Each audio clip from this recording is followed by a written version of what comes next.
Sarah.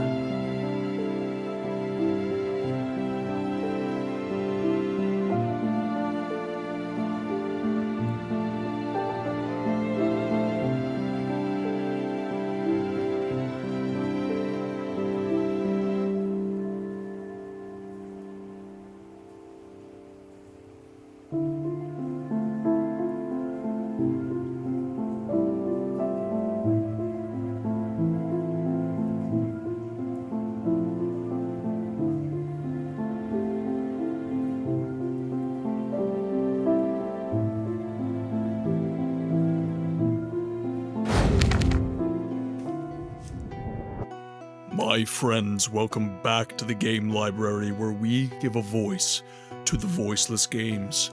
My name is Martin, and as ever, I would just like to start the stream off with a single question. Have you played any good books lately? I know that today we are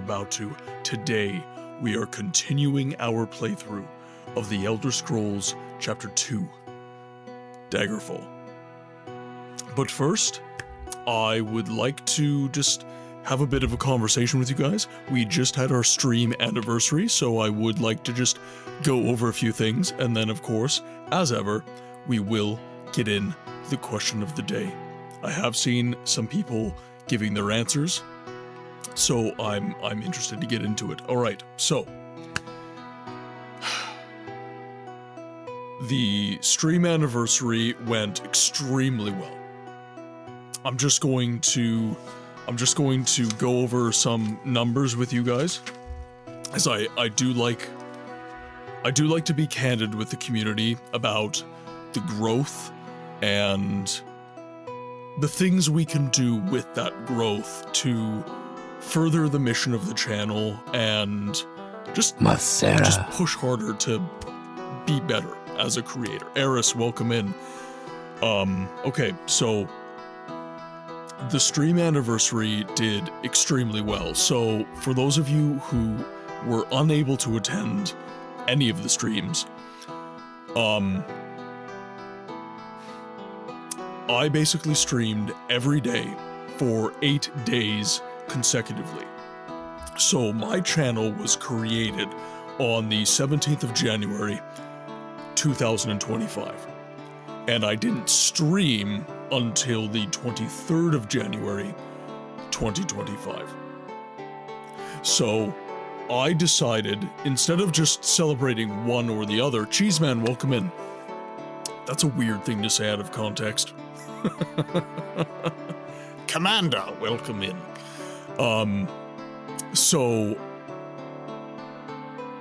Instead of celebrating the 17th or the 23rd, I decided that I would make a bit of a channel tradition to celebrate the full spectrum between the 17th and the 23rd, and doing so with collaborations. So bringing in creators and bringing in communities that have helped mine grow over the past year. And I will be doing this. Oop, pardon me, slapped my microphone. I will be planning on doing this every single year. So in 2026, 17th to the 23rd, we're going to be celebrating 2027, 2028, so on and so forth. And I also celebrated the 24th, which was Audibel PT's stream anniversary, on the 24th. Pretty sure I said the 24th twice. It happens. But in terms of the support that the channel received, it was immense, guys. So we got over 30 follows. We got over, and I can't believe that I'm saying this, we got over 60 subs. We got tons of support. Tarragon, welcome in. I'm just going over the stream anniversary stuff. The fact that every year we're going to have a bit of a tradition where we celebrate with collaborations between the 17th and the 23rd. That's going to be the tradition moving forward. But then I was going over the support that the channel received during that time. So yeah, as I was saying, over 30 follows, over 60 subs, countless cheers. One merch gift was given out. So Rumble Roar won a pair of joggers, which I'm very happy about. And then we got 8 raids. Actually, no, I didn't count. So we got 10. We got 10 raids. So Lampcore, Game Freak, Conan, Rin in the Trees, Eternal Arcade twice, Rainlight, Nikki the Bard, Bogu Bogu, and then finally Sammy Snow. This was actually, I think he thought we were live still, but he raided in after the stream was like basically ending. So Sammy Snow raided in with 116 people. If I had just been live like another 5 minutes, I would have received that raid. But irregardless, Sammy coming in and supporting. I've become very close with Sammy. I support his community, he supports mine, and it was awesome to see, even if it was after the stream was done, it was awesome to see the support coming in. And then we also got a raid from, I had it written down, but here, I'll pull it up. Sheridan Nidan. We were intending on raiding you anyway. We say you had ended and decided, okay, so you just wanted to raid your peeps over, and thank you very much, Sel. Thank you very much for that. So, all that said, the stream celebration, or the celebration of 1 year. Jeez, I've got too many notes, damn it. The celebration of the stream it's been incredible. The amount of support has been absolutely incredible, and I'm just going to give a shout out. If you guys have not followed already, if you're into Pokemon at all, Sammy Snow is your guy. Now, if you're not into Pokemon, he has another channel, and this is actually where I met him, Snowy Sam. And he hasn't streamed on Snowy Sam in a while. Oh, wait. He was playing Arc Raiders on Sammy Snow? That can't be right. That cannot be right. No, it would have been Pokemon that he was playing. Interesting. The link is correct. The link is correct. I'm being proven wrong every day, chat. Being proven wrong every day. But yes, if you have not dropped a follow, Sammy is good people. You will not regret it. You will not regret it. And drop a follow to everybody who gave a raid to the community during my stream anniversary. They supported very, very strongly during the stream anniversary, so please. It's because the Sammy Snow TV... Oh, really? Okay. Yeah, okay, there we go. There we go. I'm a professional, look it up in the book. Thank you for pointing that out, Sel. Thank you very much. I forget that he always adds the TV at the end. So, okay. Now let's get into the question of the day. This is a question of the day that I've been consuming a lot of content from other creators lately. I remembered my buddy's name. His name is Sammy. I don't remember the name of his channel. And actually, people do that to me all the time because I have a long-ass name. People call me PlayAnyGoodBooks. They forget the lately. Or they call me Good Books. Or they call me Play, which feels weird. Makes me feel dirty. I don't know. It's strange. So this question of the day was one that got brought about by... I call you...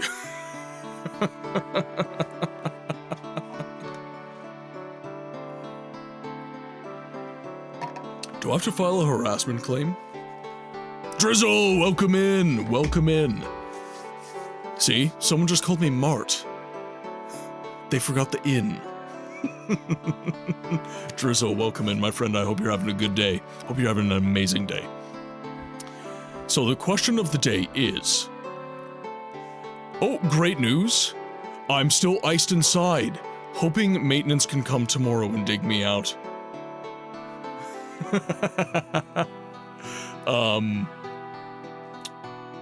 So, did you get a bad ice storm?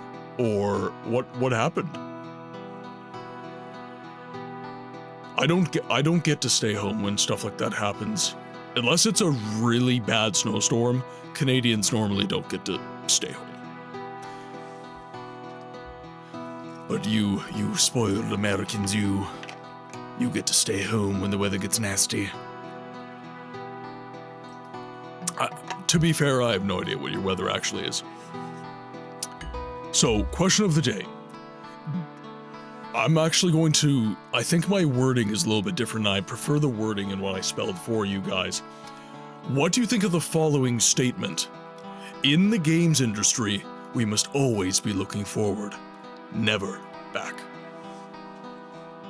This question of the day was prompted by me being in the chat of another creator who I do respect. He has a lot of great takes. But I mentioned that the sentiment of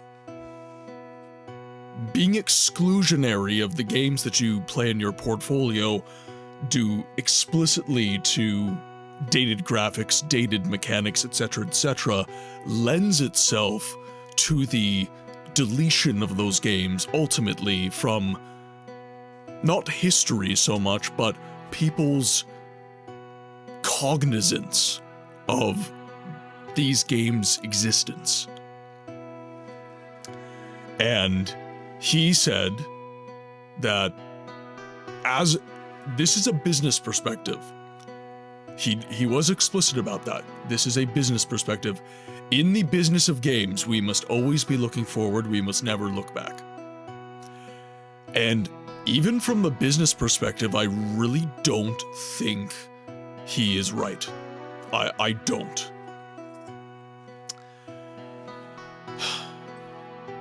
I'm going to read out some of your answers, and then I'm going to get into mine. So Dragon answered the question of the day first, so it's only fitting that we use his answer. Well, I just think that's plain stupid, because there are a lot of companies who look back on other games for influence. It is the same concept with music. Do you think Metallica would have made music without hearing Sabbath or Iron Maiden? Making a game devoid of influence sounds nigh impossible, but how much the pool of unique ideas is shrinking. It's interesting that you mention the originality of ideas.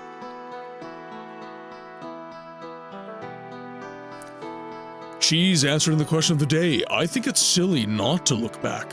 You can reminisce on games you enjoy, while also the capacity to gain inspiration and/or influence for future games, so you can equally look forward and back for gaming.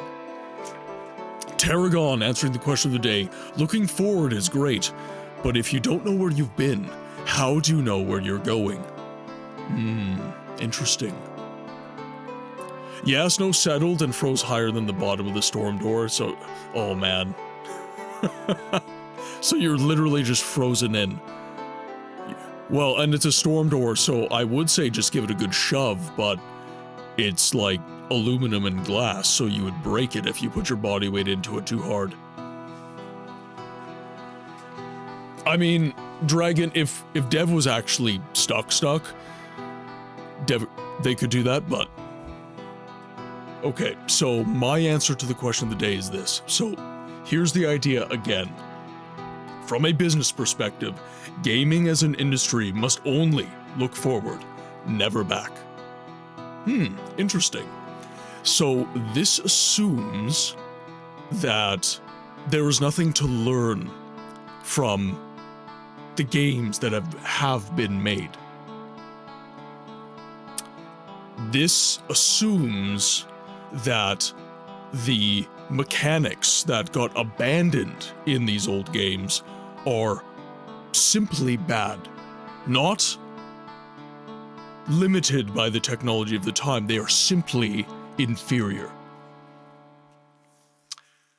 So I would say to anyone who says we must only look to the future, we must never look back, we must never look back, I say this as a trained historian, so maybe I'm a bit of a weirdo in this sense, but I feel that the past has much to teach us. The past is what informs wisdom. The failures and successes, the experiences of the industry. These are not things that are just passively ingrained within the professionals creating the games that we play today. These are things that must be upheld through constant learning and inundation with previous entries in a series. You must inform yourself and educate yourself on what once was to create something better, something superior to that in a new entry. And I think this is something that interests me greatly. I think that not enough gamers and not enough studios look back. And in particular, look back on, say, games that didn't quite hit a chord. There was a game I was looking into very recently for the channel. It's called Legendary. It came out for, I believe, the Xbox 360. It was from the developers of Call of Duty 3. I forget the name of the studio, but the story of the game is essentially that somebody has opened Pandora's box, and throughout the course of the game, it's a first-person shooter, you are fighting to seal chaos back into Pandora's box. That's a synopsis of the story. It's a little more complicated than that. This game did not do the best. How many games, like Legendary, were created that had, honestly, interesting stories and interesting pitches? The elevator pitch of these games is actually quite interesting. But when the game was realized, when the game was created, it didn't quite hit the mark. Maybe it was marketed poorly, maybe the graphics weren't super good because they invested too heavily elsewhere, maybe the quality of life sucked, maybe the story wasn't as polished as it should have been, but the premise of the game was good.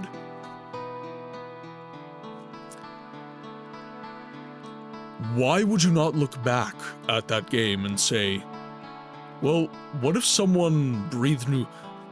This is my thing with the remake and remaster culture, right? Why are you not going to those games and trying to make that better?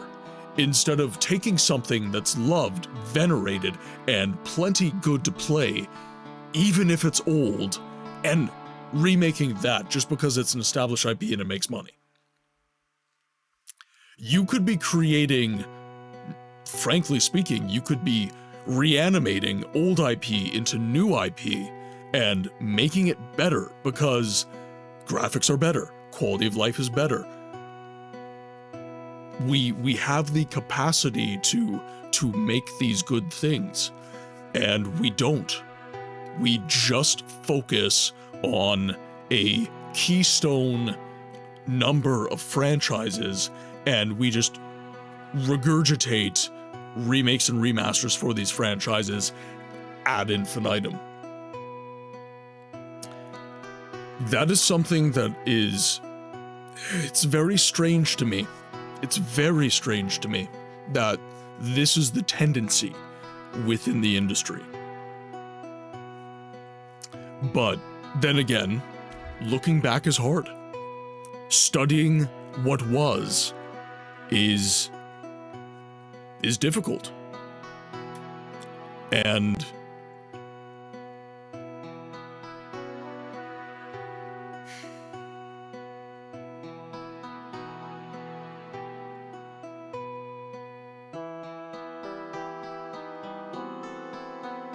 I don't think those people are actually looking forward. I think they are. You know, graphical advances, kind of the narrative tools that we have within modern games, the quality of life, the tools that we have to inject people into the game world are better than they've ever been. And yet I find that I'm hearing from gamers that they feel that their experience is more samey and hollow than it's ever been as well. So, are we actually benefiting from this looking forward, always looking forward? Why not look back and try to gain influence? Dragon mentioned something interesting when he used a musical analogy for this. Would Metallica have ever made their music without Sabbath or Iron Maiden? They needed influence, they needed things that made them want to make new shit. So this exclusionary idea, I wonder if game devs that only look forward don't like looking at past games, like how painters don't like their old paintings or writers with their writing. Doesn't mean there isn't things to learn and grow upon. So you're arguing, Cell, that these individuals don't like looking upon the past games due to the fact that they are almost embarrassed by their previous work. That is interesting. That is very interesting. Speaking of first-person shooter games, I have a game that might fit the channel. Came out in 2012 and had fairly good reviews, but there isn't anyone streaming it. It's called Spec Ops: The Line. And it has a compelling story of a soldier protagonist who's going through mental anguish over the objective he feels he has to complete. There's absolutely Dragon, and there's so many games like that. There are so many games like that. I'm going to be trying something a little bit new, and I'm going to see if this helps the channel grow a little bit. I'm going to be streaming in the retro category for the next little while. I was told that streaming in the Daggerfall category, which is a quote-unquote dead category, I was told that this is something that might be limiting my channel's growth. So I've been instructed by some learned individuals to just try something new. And to see if anybody in this category will pop in, say hello, and mention that, you know, they miss the games that we're playing, or maybe they never got a chance to play them and they're very interested in what they look like. I'm interested to see. I'm interested to see, because as I always say, I'm looking to grow the channel to introduce these games to new audiences. I'm always very gratified when I'm, for example, playing Fable or playing Siege of Avalon or any of these games, and I inspire people to get into these old games and to finally give them a try for the first time.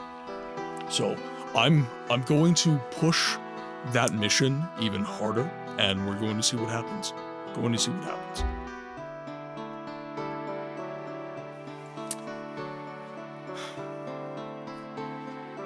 I think I'm just gonna open up the game here.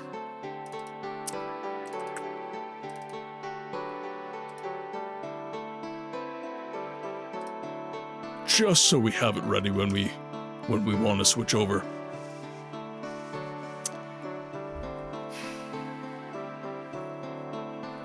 Game Freak, welcome in. How are you doing today? I'm doing okay. To be completely frank, Game Freak, I had a bit of a rough day.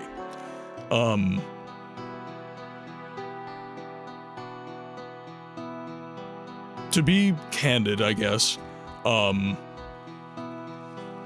2025 was a really hard year because a lot of different things kept breaking in my home. So my microwave was breaking, my hot water tank was breaking. It was a very expensive year. And then this past winter storm, we experienced temperatures as low as -50 at night. It got very, very cold. Mrs. Books's car broke down. And then my car got us through the week, but now my car is showing signs that it's not happy. And this is taking me back to a headspace that I was in last year, which was, it wasn't an ideal headspace. This is the tale you seek. Thank you so much for the sub. Thank you so much for the sub. Oh no, that's terrible. Here, money. Is this how you honor the sixth Thank you, house Fawn and the Crimes. tribe Thank you very much for unmourned? the sub, my friend. My hand went mock fucking to some metal while wrenching. It's okay, but we're bonding over the drum. It's okay,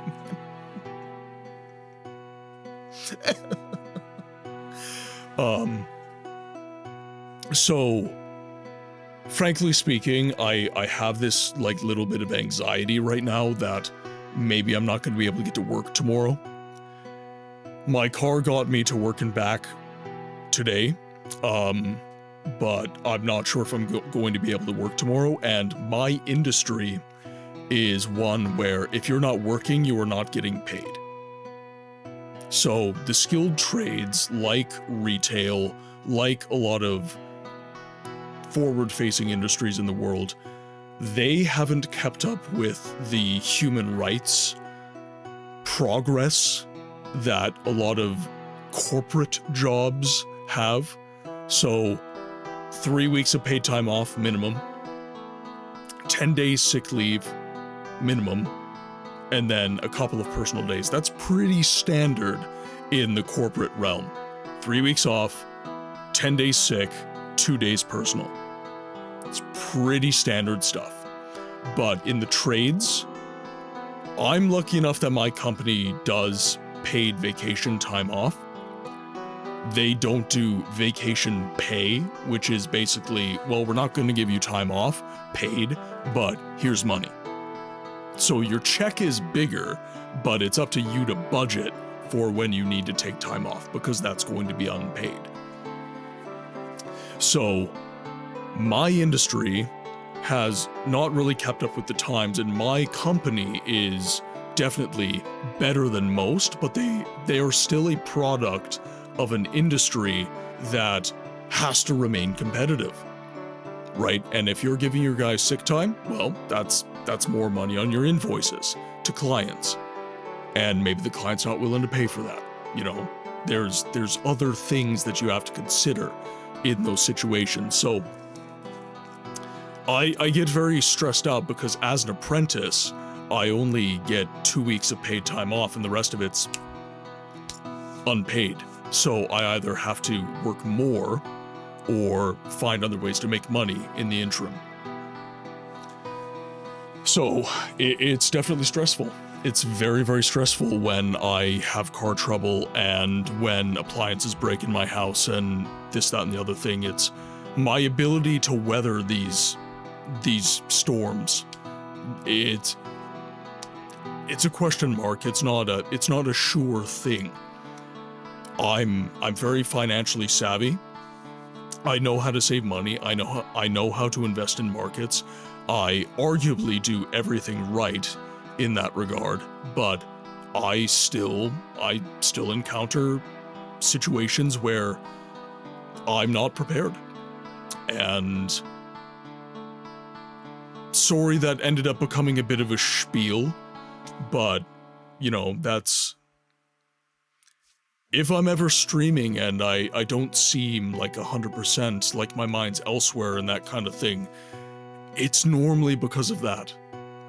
It's normally because of the fact that I'm thinking, okay, I had today off, I have this much PTO, okay, so maybe I take 1 day paid and I just take 2 unpaid, maybe I do this here, do that there, like, there's a lot that goes on. And same with you guys, right? You guys have your own situations where you struggle, right?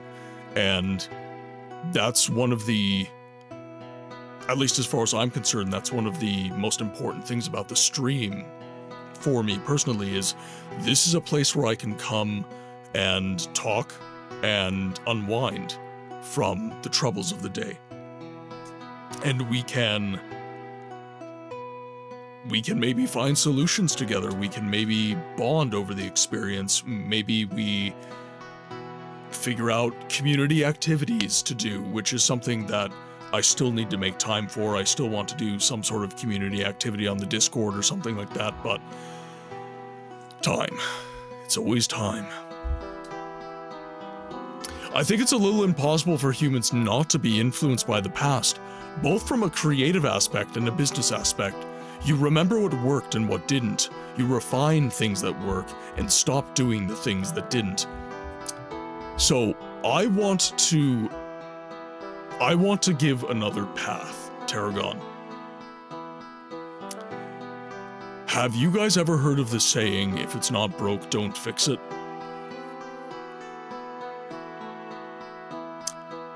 I think that this idea that we have in society, especially North America, of this need for constant progress, this constant updating, this constant change to quote-unquote keep things fresh. I don't know if we necessarily need that. There are a lot of ways to keep things fresh without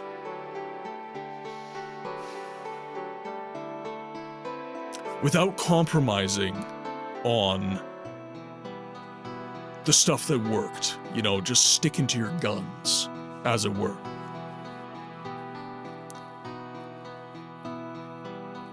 You should change your undies regularly to keep it fresh. Necro, that is a very you thing to say, my friend. Welcome in.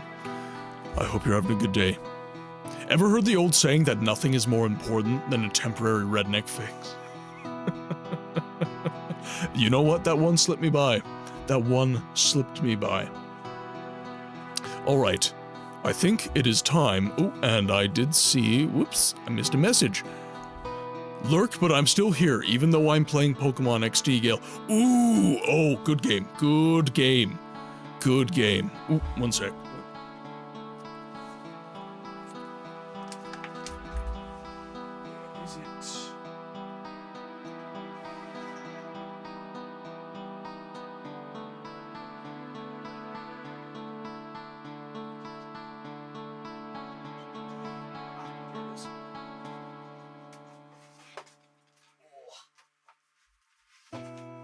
Just for those of you that question whether or not I am actually a dyed-in-the-wool Pokemon nerd, I'm going to put that to rest right here and right now. For the original GameCube, no less. And I think, does this one have the instruction manual? It does. Instruction manual discs. Ooh, yes. Also, the frickin' Bulbasaur beside me, hello! This one does not have the manual. This one does not have the manual. I'm a little bit sad, but...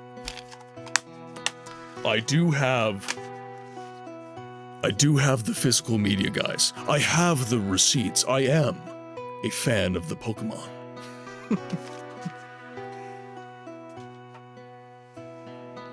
Oh my god, marry me. Time and place. Time and place. Also, you're buying the ring. I'm poor. I had another date. It was like 2 weeks without seeing her, and it was amazing. Right on stream, damn it. But you just had another date, and it was amazing. What will she think, Necro? What will she think that you have a side piece? I used to have the guides for those games.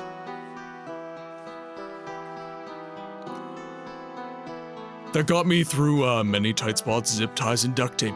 Zip ties and duct tape are underestimated. Duct tape is possibly a little bit overhyped, but zip ties, ooh. Zip ties are the shit, man.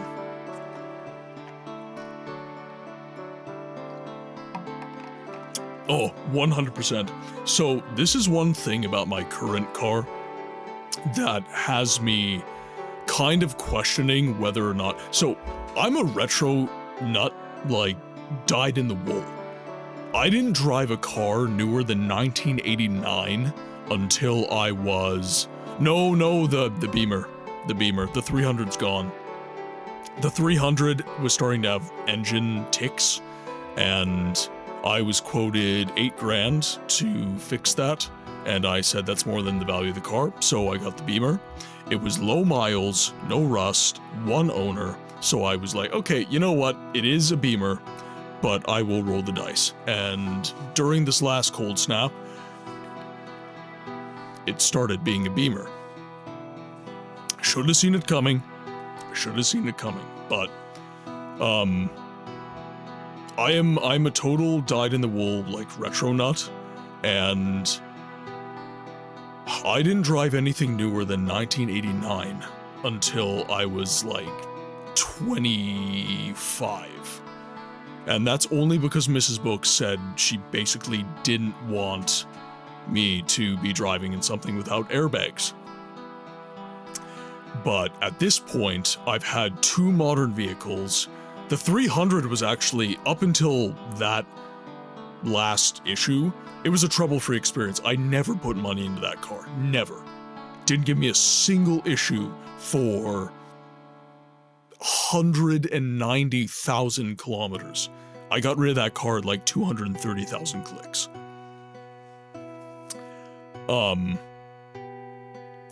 But the Beamer is 70, I got it at 70,000 kilometers and it's 78,000 kilometers now. 8,000 kilometers, guys, 8,000 kilometers. And it's already, like, it didn't want to start today. So, I'm kind of contemplating the idea of just like, okay, I did just buy the car. It was a good deal, but, you know, maybe it's time to just go with what I know and get rid of that and just get an old rusty piece of crap. But maybe it's time for a Toyota. Well, if I could get, well, okay, here's the thing. If I got like a 90s Toyota, but the problem is in Canada, not even a low mileage one, but a 1999 Camry, people want 10 grand. People want 10 grand for those cars. I had this 1996 Chevy S10, called it the Green Goblin because it was very rusty and would have 100% killed me if I got into a wreck, but damn did it run. I traded it for parts when the filler neck rusted out. Yeah, so people want 10 grand for like 90s Camrys, and it only gets worse the newer it gets. So, do I know that like an older Toyota would just be a very good idea? Yes, but by the time they hit the used market, they're rusting out, they have 200,000 kilometers or more, and yes, I know they could do more miles, but I don't know what maintenance was done on that car. Because normally, when someone has a Toyota, they beat the shit out of it. They don't like doing maintenance, and that's why they bought a Toyota. So you're getting a rusty, poorly maintained vehicle. So even though it's a Toyota, by the time you get your hands on it at that mileage, you're dumping 15 grand into the car. So that was the calculus that I did when I chose to not get a Toyota, because I knew you should, but... Well, and Tarragon, that's what I used to do. That is 100% what I used to do. My dad and I, when I was young, we had like 3 M-body Chryslers ready to go at any time. 318, 2-barrel carb, 3-speed transmission, done. Yes, it's rear-wheel drive, yes, it's a boat, yes, it doesn't handle, but we knew how to drive them, we knew how to maintain them, and we liked them. We enjoyed them. They're very comfortable vehicles.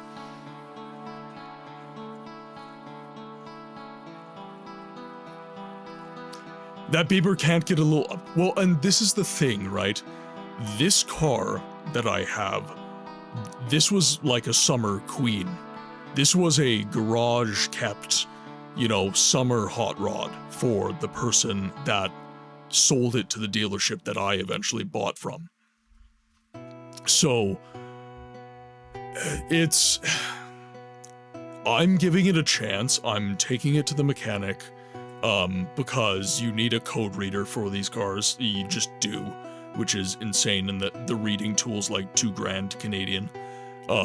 So I'm saving up for a code reader so that, you know, if I have to get a modern car, I can, done, and I can do all the work. But I'm taking it to the mechanic. I'm going to see what's wrong with the car, and depending on what I am told, that will inform my decision. It just sucks because I bought the thing in November. I've only had it like 2 or 3 months, and I'm already running into issues. So we'll see. We'll see how it goes. But yeah, if this ends up being an issue, I'm just gonna start looking for like a 4Runner or something like that, and just, because this was the other thing. It was kind of a smaller vehicle, right? So it's less usable for me. And actually, another good vehicle, I had really good luck.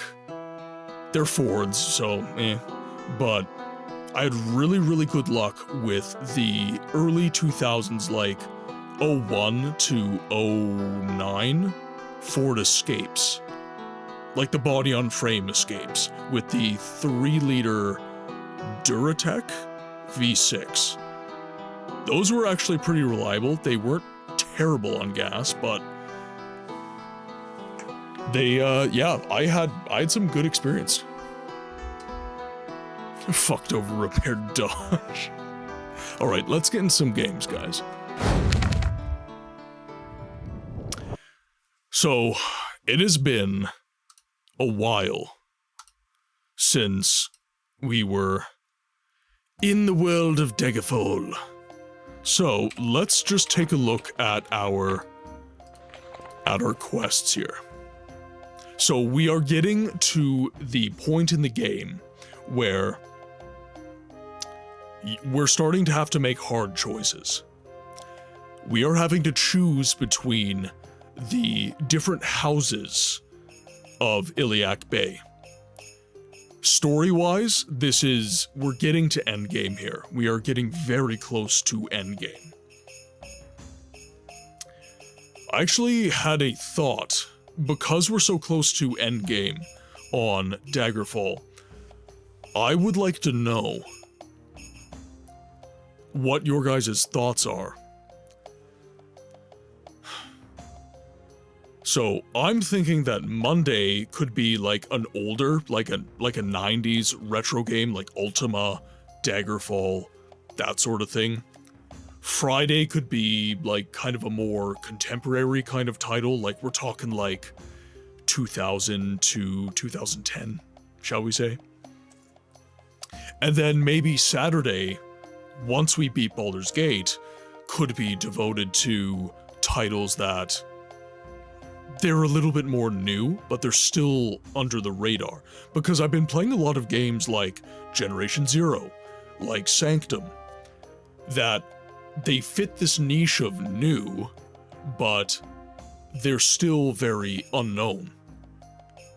And I was kind of toying with the idea of, you know, within the scope of giving a voice to the voiceless games, nothing happened to The Witcher. The Witcher fits the niche of the Friday game, which is a 2000 to, say, 2010 game that kind of flew under the radar.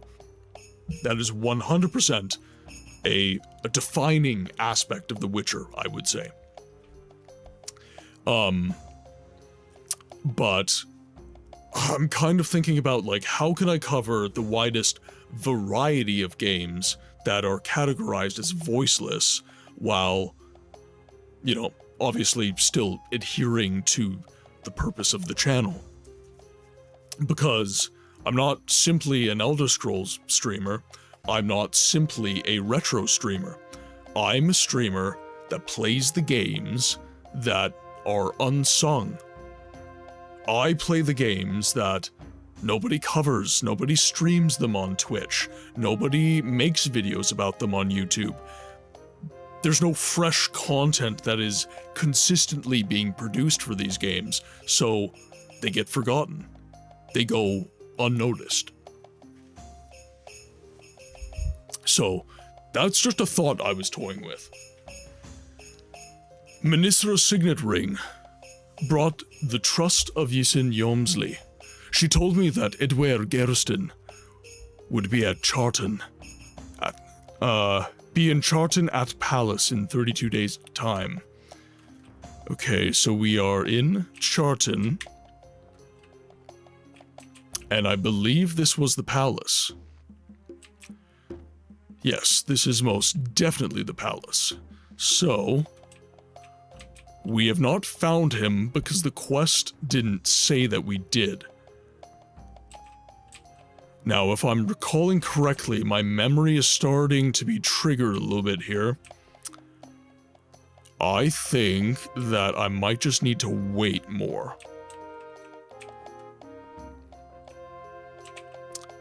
Because I don't see... I see people here, but I do not see the people I'm looking, or rather the person I'm looking for.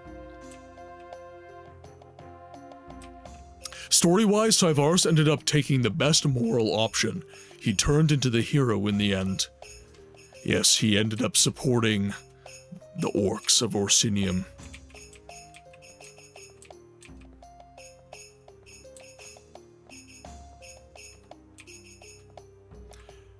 I'm also, for content,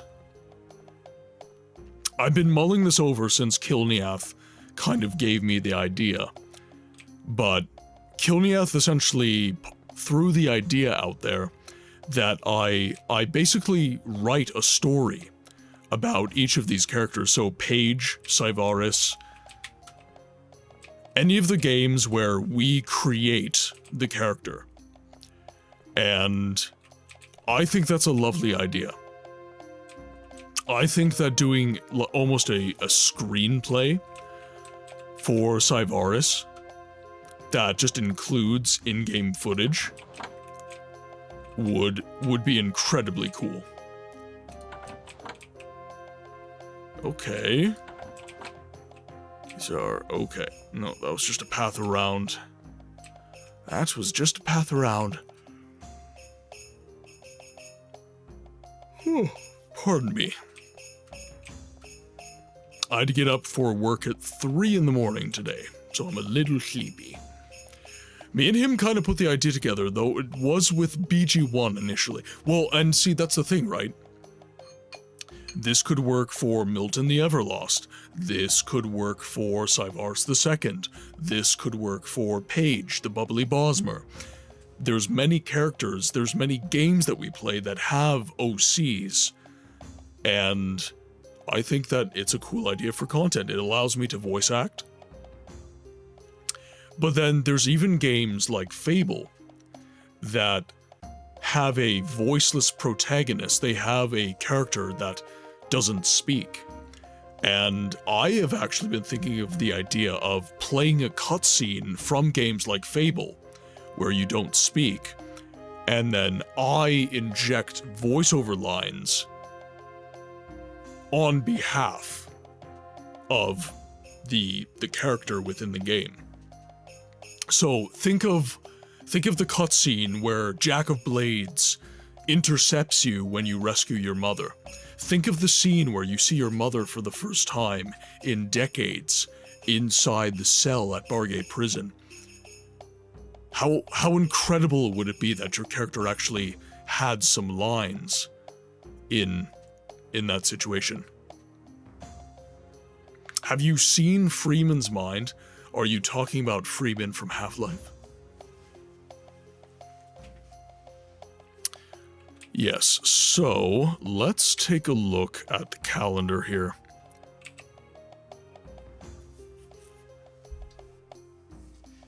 Oh, I see.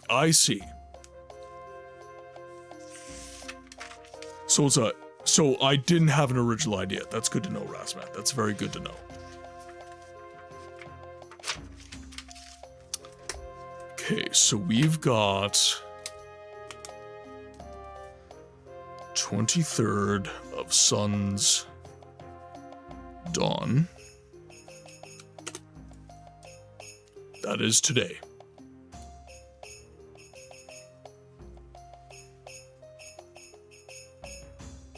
Oh, that guy. Was that, Project Farm? That's Project Farm. Let's see.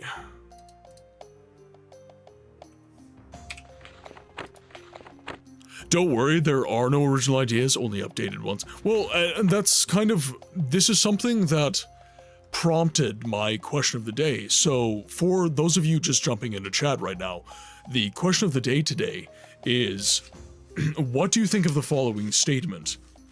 In the games industry, we must only look forward. We must never look back. Never look back. And this idea assumes that we have original ideas.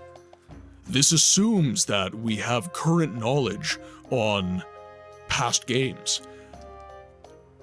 We're playing Daggerfall right now, so I think this is as good a time as any to bring up an example using the Elder Scrolls.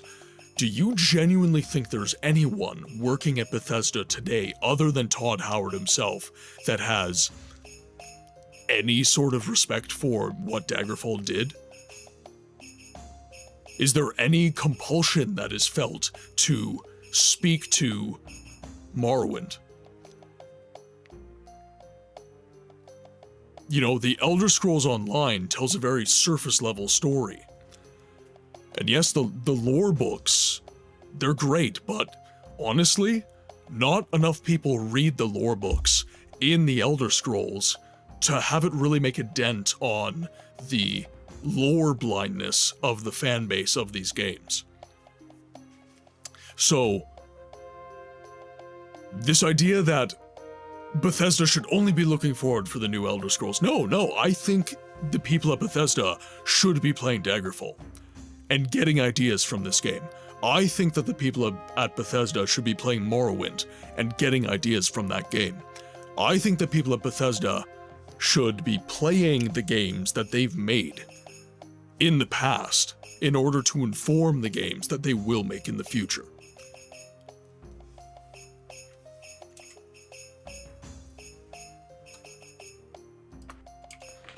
Here, one sec.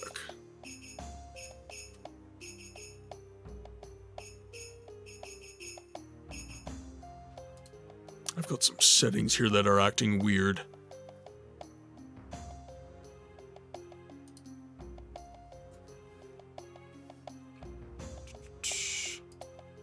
Sure, we'll do that. So true, especially when they recently fired their Elder Scrolls lore master dev. I think he quit. I think he quit, actually.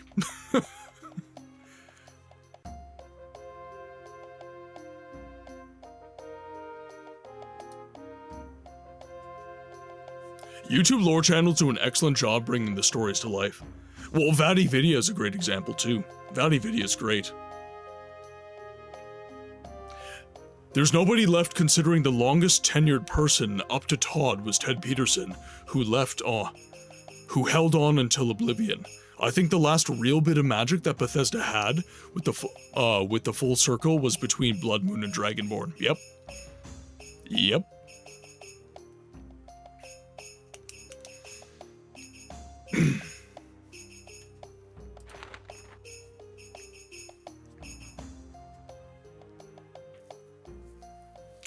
And I think that magic, so how does Bethesda reattain the magic that the void of people like Michael Kirkbride, Ted Peterson, Julian LeFay, and eventually Todd Howard, and I think Bethesda just recently, as Cell was saying, lost the lore master dev that was in charge of keeping the books, as it were. How does Bethesda reacquire that magic for The Elder Scrolls 6? You go back, you play the games that you haven't played in ages. You go back and you play Daggerfall, you go back and you play Morrowind, you go back and you play Oblivion, and you appreciate and you respect the lore that the minds that created these games made. This idea that we need to always be looking forward and never look back, this assumes that the same people are always going to be making the thing. There's new blood coming into Bethesda. They need knowledge. They need to gain knowledge from tenured people that might not even be in the studio anymore. And how do you do that? You look at their mind, baby. You look at Daggerfall, you look at Morrowind, you look at Oblivion. That is how you gain experience within the universe that you're trying to make a game for. And then you'll do a better job. Then you can look forward. To look forward, you must look back. You must look at what was done, and then you can trailblaze, right? You gotta know where the road is before you can trailblaze.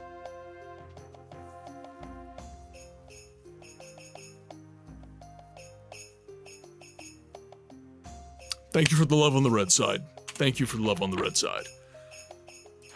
Okay, now, where was I? So that was the 21st of Sun's Dawn.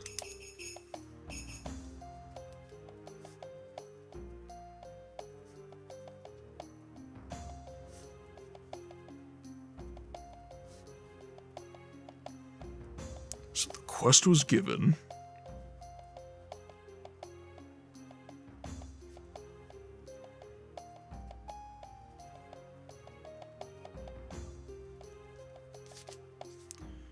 Okay, and I was told to meet this guy in 32 days. So it's only been 2. So I need to wait 30 days.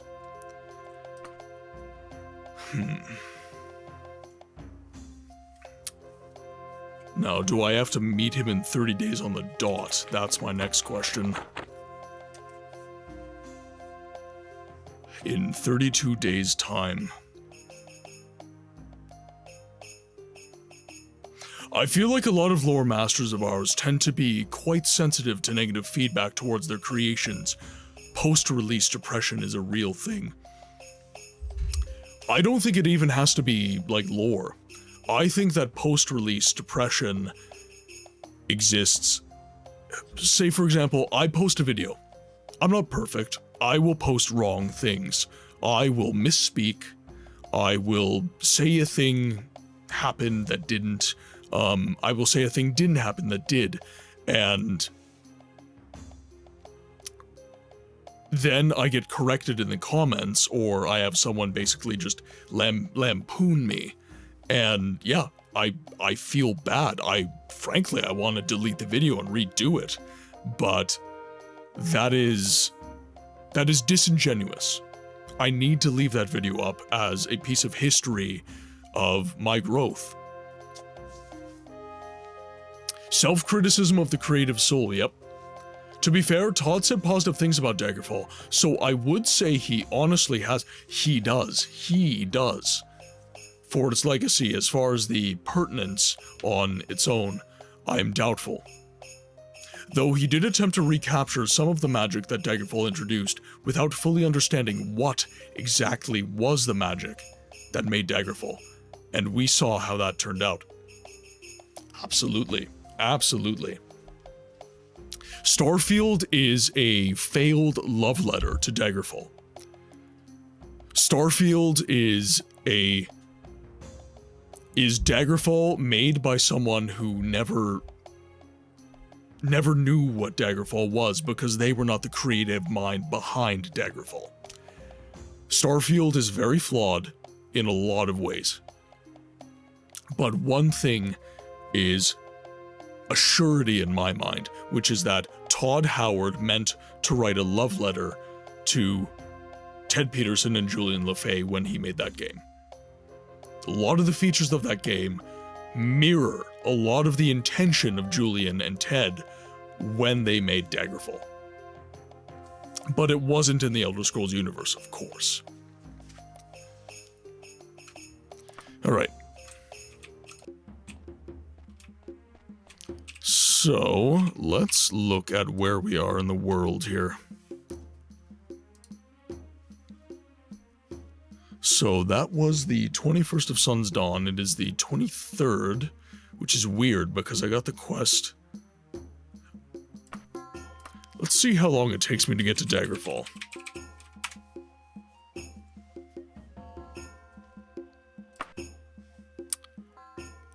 So, 3 days.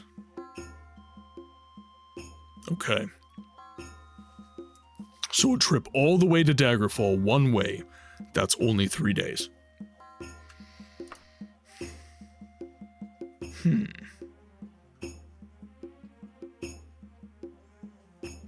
What do you think, Chad? Should we do a dungeon? Should we try and walk the road? I feel like the quests of late are too important to completely abandon. So I'm not sure how I feel about just not doing the Sharton quest, like possibly missing out on that.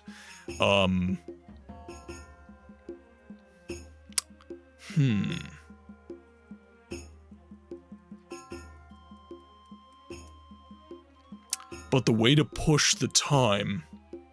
So, we got a quest from Ministra. Oh, jeez, my headphones have been falling out a lot lately. I need to get one with one of those loops that goes around my ear. I'm getting a little sick of this. I can't do the muffs, though. I don't like wearing the muffs. So, Dragon. This is our current quest. Ministra's signet ring brought the trust of Yisin Yomsley, and she told me that Edward Gerston would be in Sharton at the palace in 32 days' time. So Ministra, I believe, was the Queen Mother. So Ministra is Lysandas's wife. So I think that this, while it's not necessarily the main quest, it is affiliated with the noble houses of Daggerfall, so do with that information what you will. Jerkobs, welcome in. Looking forward and never back, and looking back and never forward are both absolutes that will damage your products. Never forget your roots, but be brave enough to explore new ideas and new ways to do things. Absolutely. Absolutely. As I was saying, right? The new blood at Bethesda, because so much of the old blood has left, they need to study Daggerfall. They need to study, and not just study, but play, enjoy these products. know what it did right, know what it did wrong, and utilize that knowledge to create new cool things within the Elder Scrolls 6.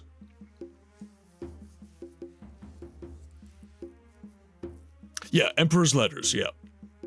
Yeah. So, because we are all the way in Sharton right now, I mean, basically, there's a way to kill the time, right? I just go somewhere that's 15 days away, and then I travel 15 days back.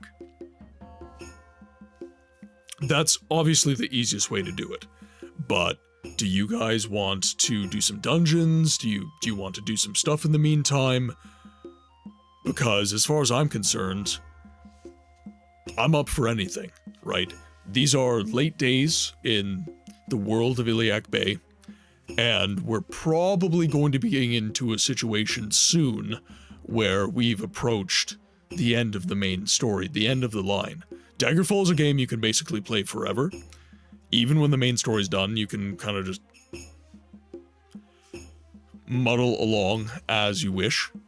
But for me, for the purposes of this playthrough, the main story is going to be the end-all be-all. And again, when I finish these games, this is not the last playthrough we will ever do. We always revisit games. We will always revisit games. But once we finish the main story, that's it for this character. And then we'll make a new character, and maybe we don't even do the main story for the most part. Maybe that character's a rogue, and we end up working for the Underking for the entire time.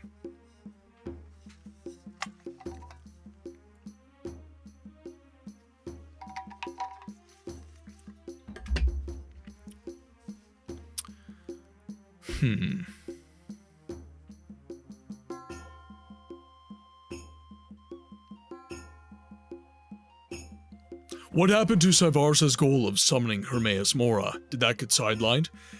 It did. That'd be a good thing to do. That'd be a good thing to do.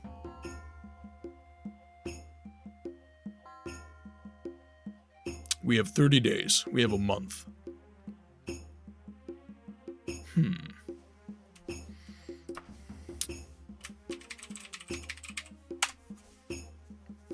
Okay, so that'll take 3 days.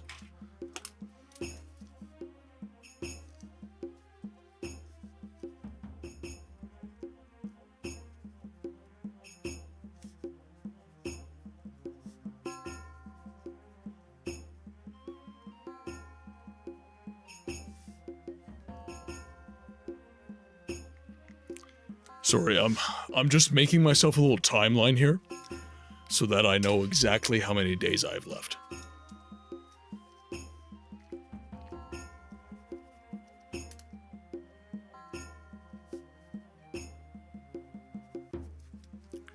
Okay. Jeez, this pen is falling apart too. Do my eyes deceive me, or is books streaming? Your eyes do not deceive you, Conan. I am here. I'm alive before your very eyes. Begin!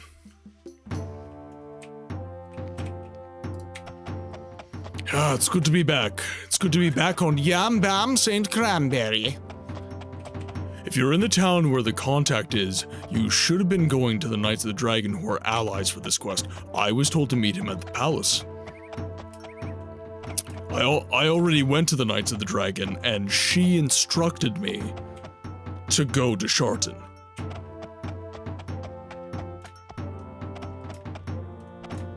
I forgot that was the horse's name. Yam Bam St. Cranberry. Hooray!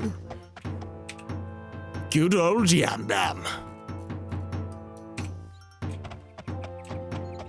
I hope you've been doing well, Books, and Daggerfall is treating you well, of course. Daggerfall is definitely treating me well. Real life? It's been a rough day. I just got Mrs. Book's SUV back, and now my car is starting to, be a little bit temperamental, shall we say, so I've got a bit of worry in the back of my mind as I stream today that I might not be able to get to work tomorrow. And I have a bunch of doctor's appointments because, although I have not spoken of them in a while, my health issues, while better, are not gone. So I've got a lot of doctor's appointments for lots of tests this week, and that definitely cannot go to the wayside, so I need my car to perform. So I'm hoping that I don't have any issues. It has to last until Thursday. That's all it has to do. If it lasts me until Thursday, then I can get my car to the mechanic because I have an appointment booked, and then it all gets worked on, and then I'm free to have Friday worry-free. But there's a little bit of a pestering voice in the back of my mind. My health is good these days, guys. I'm on a nerve medication that is helping. I don't know what exactly the mechanism is. I was told it's got something to do with the vagus nerve. GPT, welcome in. You were thinking about me recently. Well, here I am. Hope you're having a good day. Hope all is well. What have you been up to lately? What has GPT been doing in the land of DOS YouTubes? No. There are to be no summonings this day. I would suggest you do a little personal research and find a day when we perform summonings.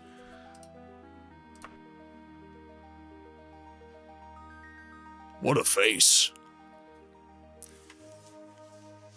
Alabweer Yomford.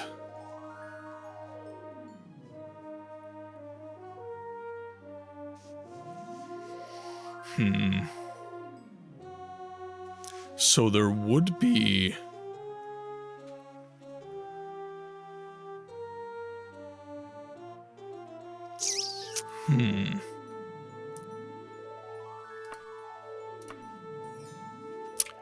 So, Hermaeus Mora's Summoning Day.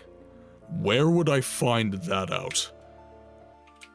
I suppose I could have a discussion about a library.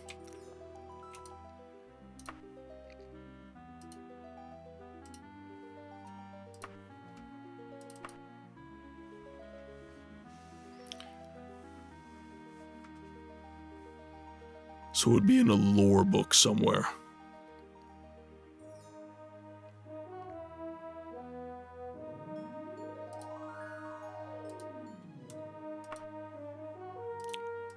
So the libraries, so the Daggerfall Lyceum.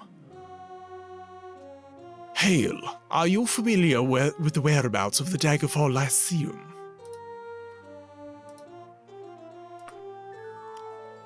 Our maps show the Daggerfall Lyceum to be east of here, I think. I've been traveling to meet with very wise wizards. To which I mean doctors. Well, I hope that your travels and your meetings with these physicians have been good. You need something like 250,000 gold to summon, and it isn't guaranteed chance, so if everything is ready, save before the summon. It's stupid to fail a summon after all that BS and waste your gold. Well, nothing is guaranteed. Nothing is guaranteed.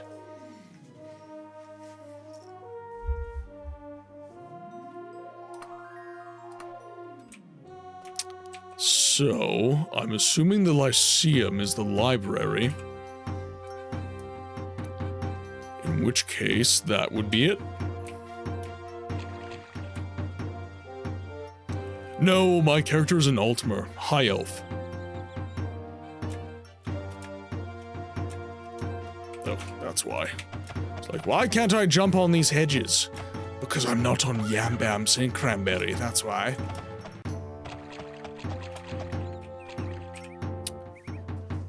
I know the summoning day, but I assume you want to figure it out as Julian LeFay intended. I'm gonna try. I am going to try. We'll see if I can do it.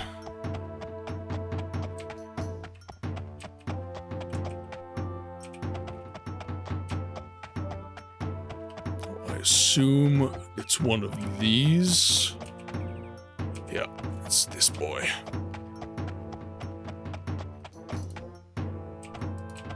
Ugh, damn it.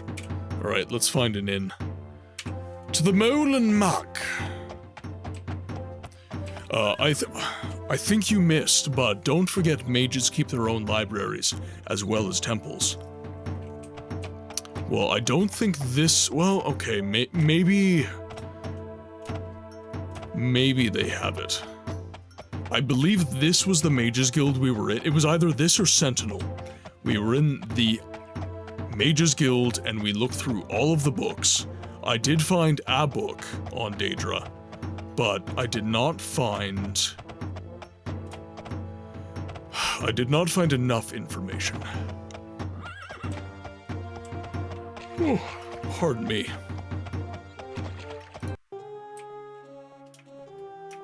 So this would be a library. King Edward, Madness of Pelagius, Fool's Ebony, Brief History of the Empire, Wabbajack. I know that's a Daedric book. The Memory Stone.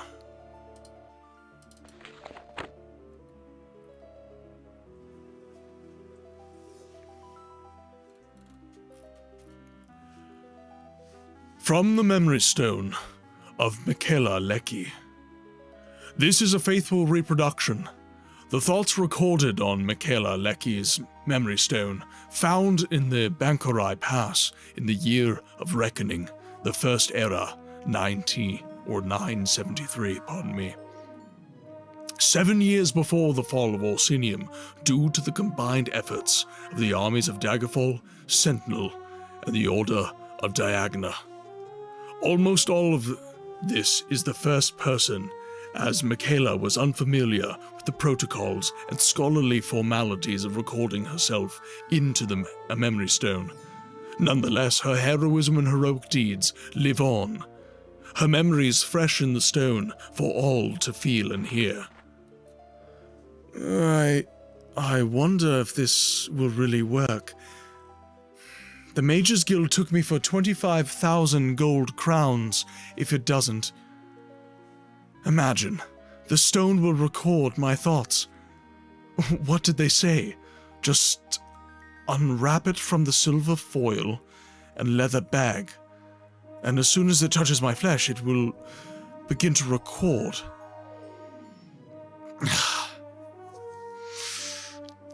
The pain.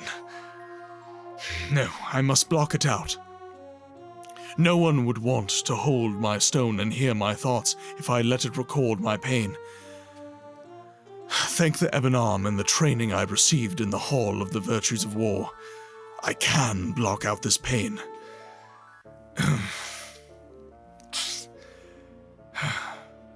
There.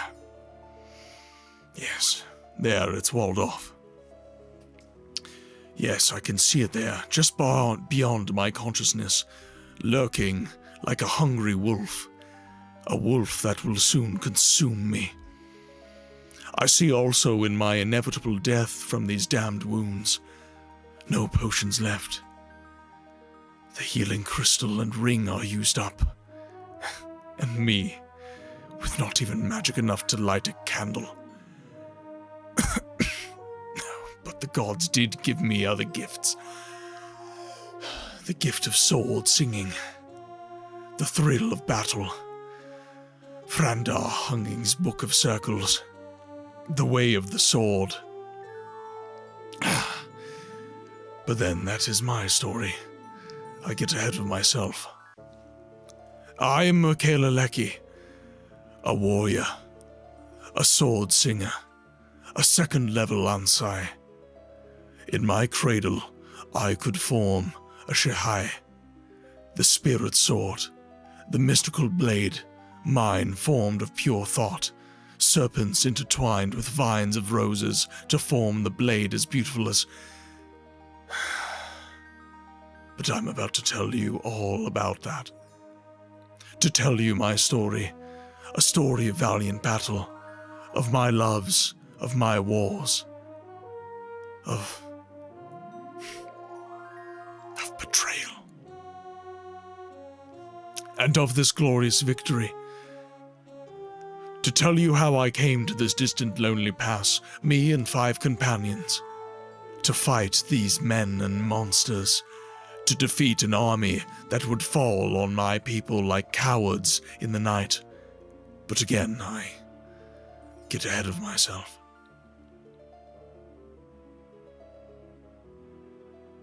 Sorry, just keeping up with chat. I'm a simple warrior. I grew up as a maiden of the spirit blade. As early as I can remember, I wanted to be a singer, to feel the hunger of the blade in my hands, to feel it come alive and take my enemies. I am told our people were artisans and poets long ago in our desert homes. Ah, Khajiit, yes, okay, I thought that with the sword singers. I'm not going to botch Khajiiti voice right now, I don't think I have it in me today. Here in the new home, now known as Hammerfell. Oh wait, no, maybe Redguard. Okay, I continue. Many of us have returned to these ancient ways, but to me there is only one way. The way of the sword. This is hard to tell. I grew up in my noble family, the only one of 3 brothers and 2 sisters that felt the calling, the song of the sword. Father understood, for he too had felt the call. He had become a master, an Ansai, long before settling down within our estate to raise a family. At 11, I entered the hall of the virtues of war and joined the maidens of the spirit sword. In my band there were 6 of us: Daring Julia, Solid Patya, Big Catty, Svelte Keglia, Kegila, Wise Zell, and me. All are gone now, save me. And soon I will join them. Join them in the halls of the unknown gods of war. We drank together, we fought, we wept, we grew in the way of the sword. We joined in our learnings in the hall with our brothers of the blade, learning from each other. We all sat at the feet of the hallmaster, striving to learn the depths of the Shalai.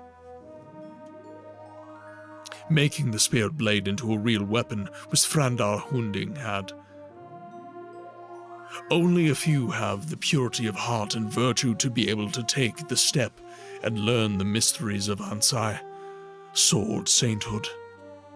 Somehow, all of the brothers and maidens, I only possess the unique qualities, the faint but strong enough flicker of magicka to call forth the Shahai. Many times I called it. Seldom would it become substantial enough to be a weapon. To be Ansai, of the first level, you must need to be able to call it, and that I could. So I became the first Ansai from our local hall in 2 generations. I've much to tell. So many memories. So many treasures to share with you, my unknown companion. How do I start?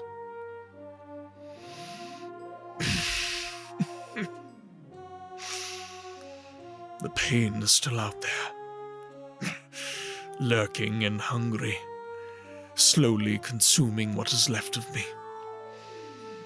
I guess I'd better tell of the final battle, the one that left me here, and then if I have the will left to tell you of my life, of my love, Ralith. What a lad he was. What times we shared. Ebenarm. Forgive me, my mind wanders. Let me go to the final battle. To start, in the middle. Yes. We maidens grew learned, mastered the way, and upon completing the walkabout, to you who are not singers, this is a wilderness trek emulating the times of Frandar Hunding, where we each wander the countryside, righting wrongs, defeating monsters, and performing quests in the name of virtue. Some of us our haul took years to finish. Always there is danger. We 6 maidens each returned in our own good time, but many are they who did not live to return from the walkabout. We returned each to our own lives, to meet in the hall once a week to tell our stories to the new maidens and brothers, and to perform as instructors in the way of the sword. All was well till the night of the mid-year festival. All our people were reveling and enjoying the repast. But for we 6 maidens, it happened that the festival day fell on our day of meeting in the hall, our day of prayer and fasting in honor of the way of the sword. As we met late into the night, a knocking rang on our door. When I opened it, there was a guardian, the Bankorai Pass, in the Rothgarian Mountains, wounded near death.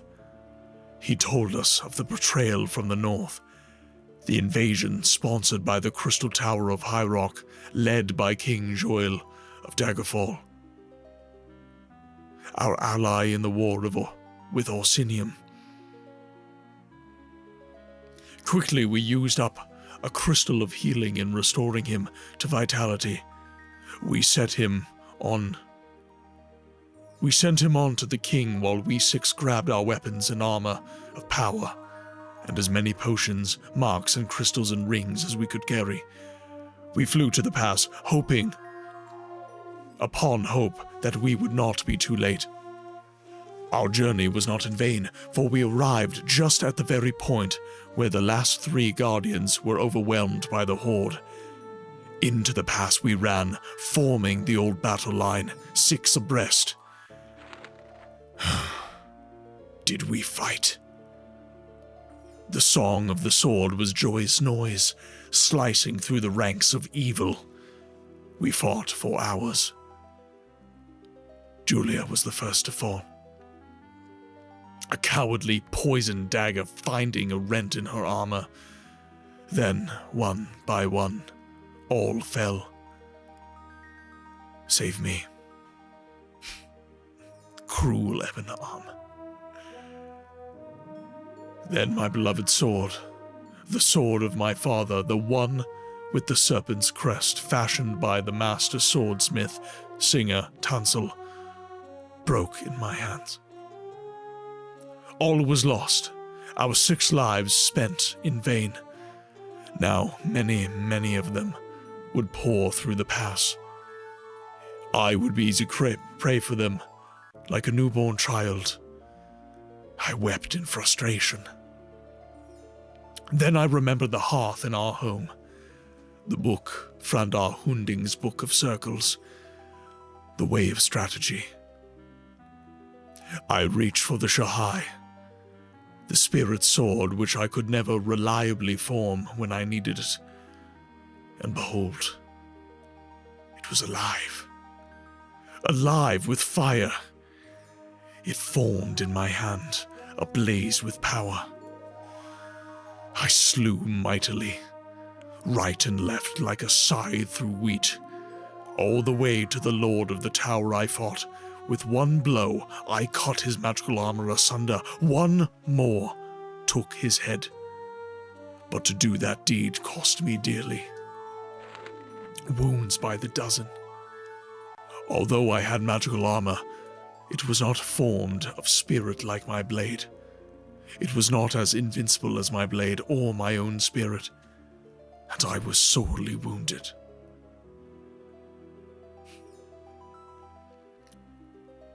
With the feeling of King Joel, his army crumble. With the felling of King Joel, his army crumbled. They fled before my wrath. All ran back through the pass, not even pausing to collect their death, dead and wounded. All who could stand ran for their lives, and I slew all I could reach. But my breath was coming short. And the pain. Finally, I rested on this rock, where you find me now. I don't know why I chanced to bring this stone along. I bought it on a whim, really. With the loot from... Well, I guess I need to really stop and tell my story in order to... I feel able to go on and tell you more. The eternal light is descending more slowly than I thought. Not just yet. Am I ready to compose my death poem? A little sip of water and... Well, I think I will go back and tell you of my life. Maybe some details about the battle and... Oh yes, about Ralph and our children. Where will I start? I am a simple warrior. I grew up as a maiden of the Spirit Blade. As early as I can remember.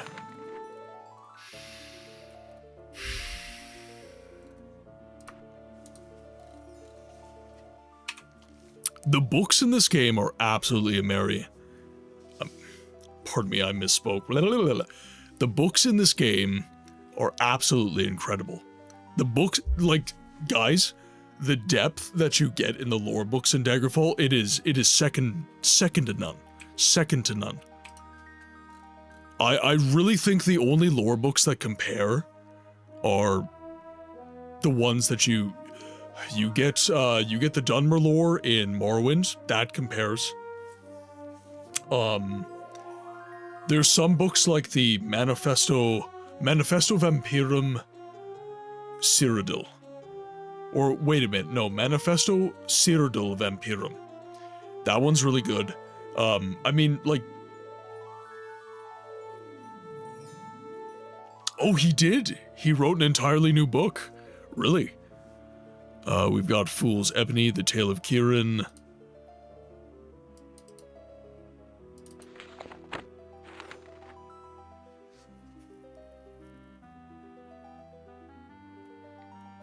Okay, so this one mentions Daedra worship. Okay, so this is nocturnal. Oh, pardon me.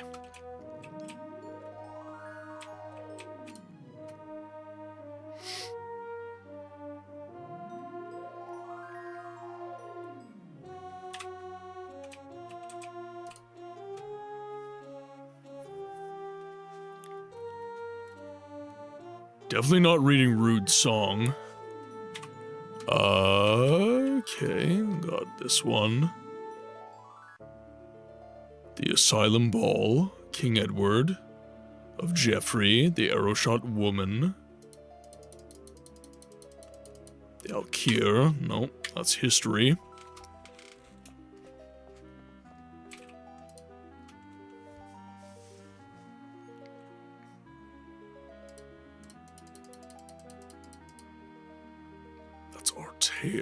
I think that is... Okay. So that's the one Ted Peterson wrote. Could you guys at least give me the title of the book that I'm looking for? For, like, Herma Moore, I mean.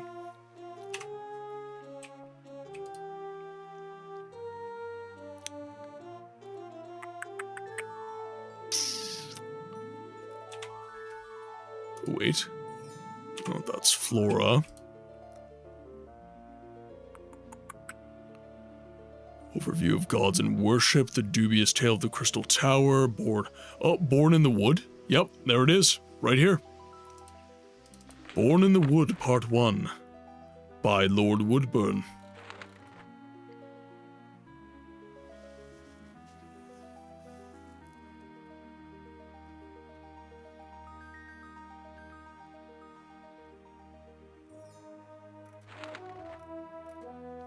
So this appears to be a memorandum.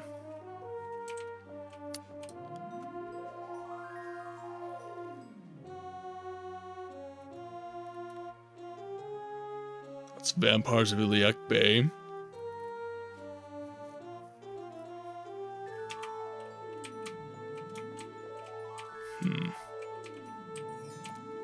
Are there any more books? Nothing in there. Not there. And not there.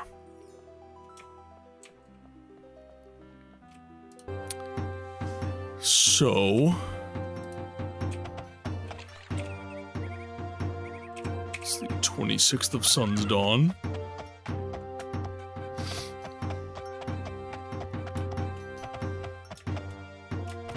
So let's head over to the library now.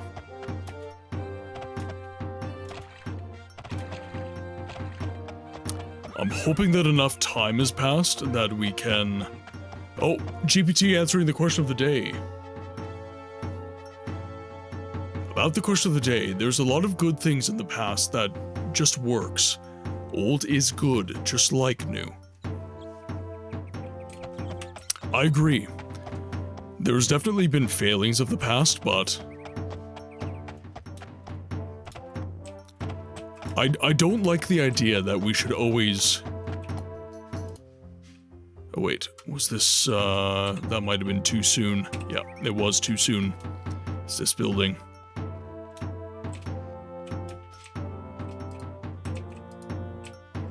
Okay, so the business is locked, so let's just loiter a while. I think we can only loiter for 3 hours at a time. There we go. Alright, so let's see. Light in the dark.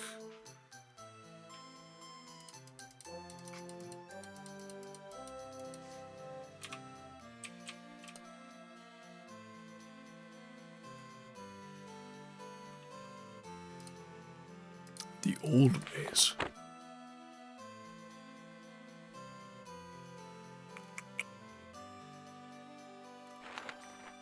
I'm just gonna skim over these, otherwise I'm gonna spend the whole stream reading. Okay,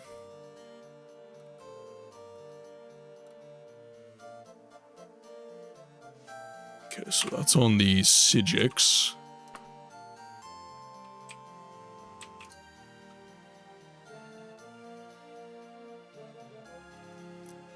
Legal Basics, Brief History of the Empire, Light in the Dark.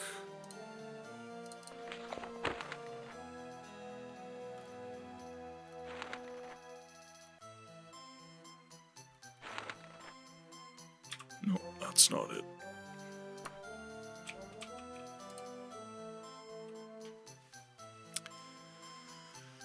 Grey Falcon, Wabajak. Doesn't look... Oh, Mara's... No, that wouldn't be it either.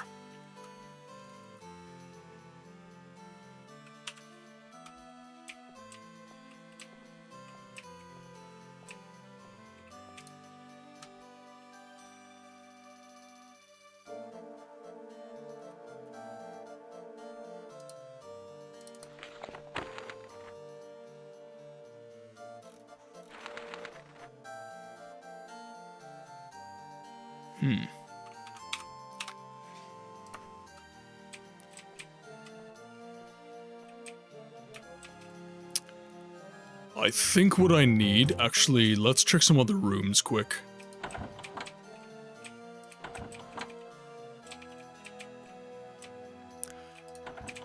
They do. It's the wizarding way. You gotta have skulls on your shelves. That's how you get your street cred. Oh, hello. Nope.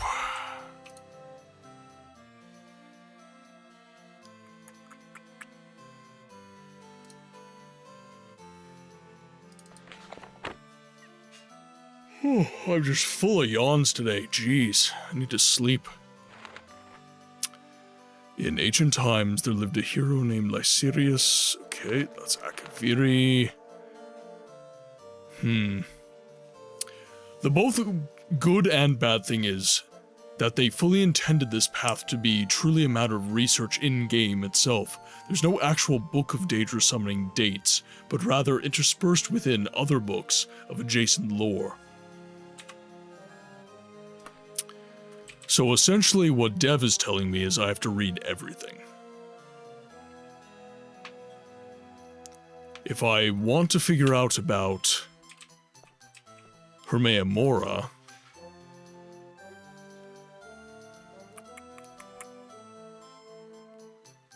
I need to read other books. Because I know Wabajak is about Shea Gorath. I know that we saw it a couple different times, but it sounded weird. Started with a G. Yeah. Greywatch. That's about Nocturnal. That mentioned Nocturnal I saw. Invocation of Azura. Well, that's not a deceptive title.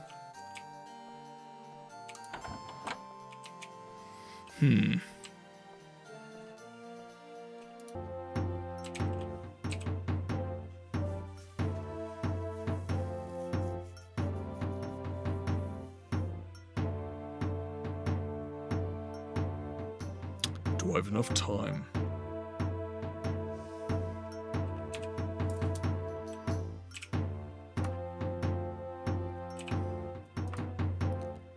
So we've got Sentinel. By ship.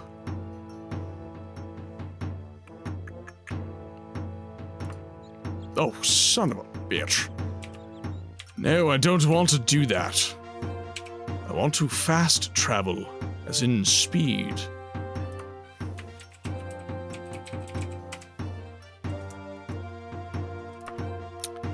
Wasn't actually looking at Sentinel. Okay, let's do a ship. And then that is Morndast, second of first seed.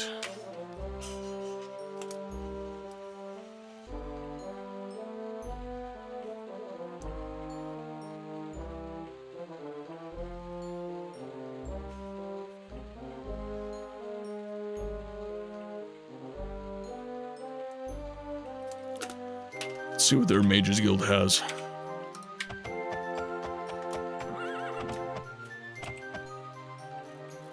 Oh, right. Perfect.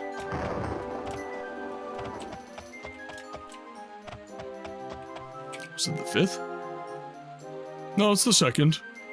You were in Sentinel. It is 1400 hours on Morndas, the 2nd of first seed. Oh, you're talking about the summoning date. The summoning date.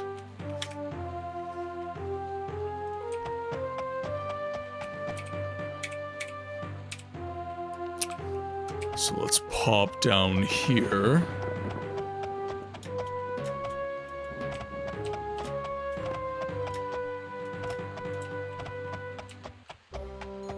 To the Mages Guild.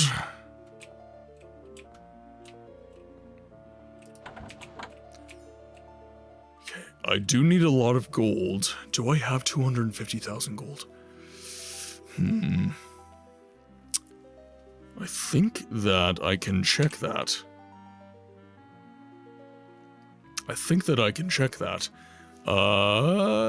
Let's... That's my log. This is my inventory.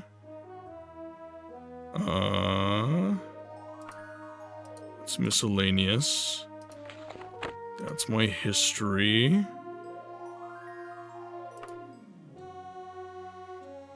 There's my affiliations.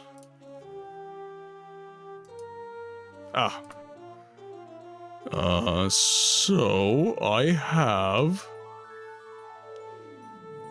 I think I have a bunch. So that's 87,000. That's 81,000. So that's 160-ish thousand. So I need another like 150k. Masera. Honey Bear, welcome in.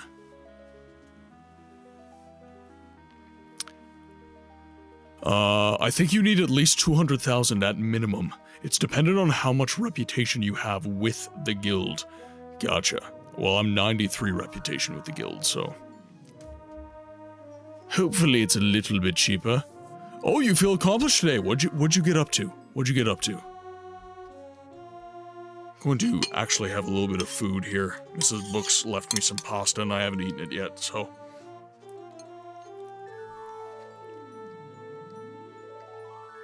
It's not my style, though. Don't spend money you don't have, Dragon. It's Finance 101. Oh, it's very good. So, she made orzo with a tomato white bean sauce. So, she pureed white kidney beans with tomato. And it's yummy. It is yummy. Sheridan, welcome in. I started to walk for the first time in six weeks. So, Honey Bear, I don't have a lot of history on why that is significant, but I will say that you feeling it is significant. Congratulations. I hope that this is the beginning of positive momentum going your way. And I'm proud of the fact that you did well today. Oh, you had major surgery. Okay, well, definitely then. Definitely. Make sure not to go too hard, though. Make sure not to go too hard.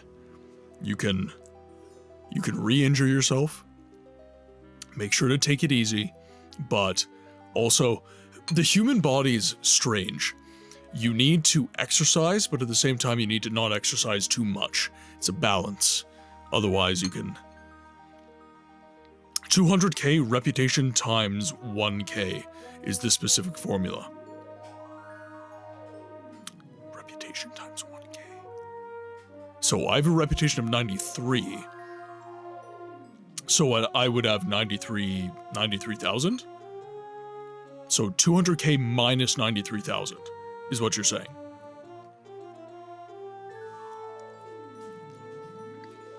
Jerkops. This is orzo with a white kidney bean tomato puree that is Italian seasoned, and it's really yummy. Meat has been getting really expensive. 100 reputation would be half off. Ooh. Yeah, orzo, it's kind of pasta. It's pasta, but it looks like a grain of rice. So, I don't know if you guys can see that, but it looks like rice, basically. That's lighting isn't catching it very well. There you go.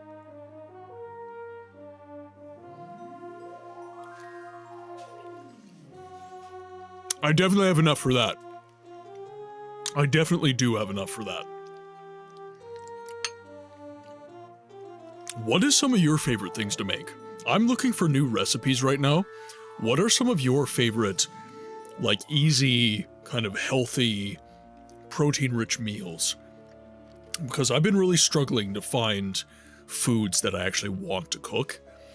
My go-to was always, like, I'd make chili, I would make spaghetti, I would make, like, fried rice. I really liked making, like, burrito bowls. Poke bowls are something that I really like making as well.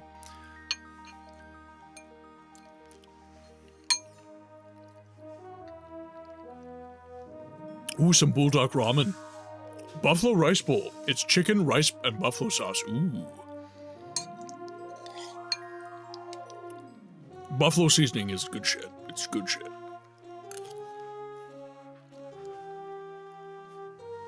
I have not had shepherd's pie in forever. Actually, I think the last time I had it, that was...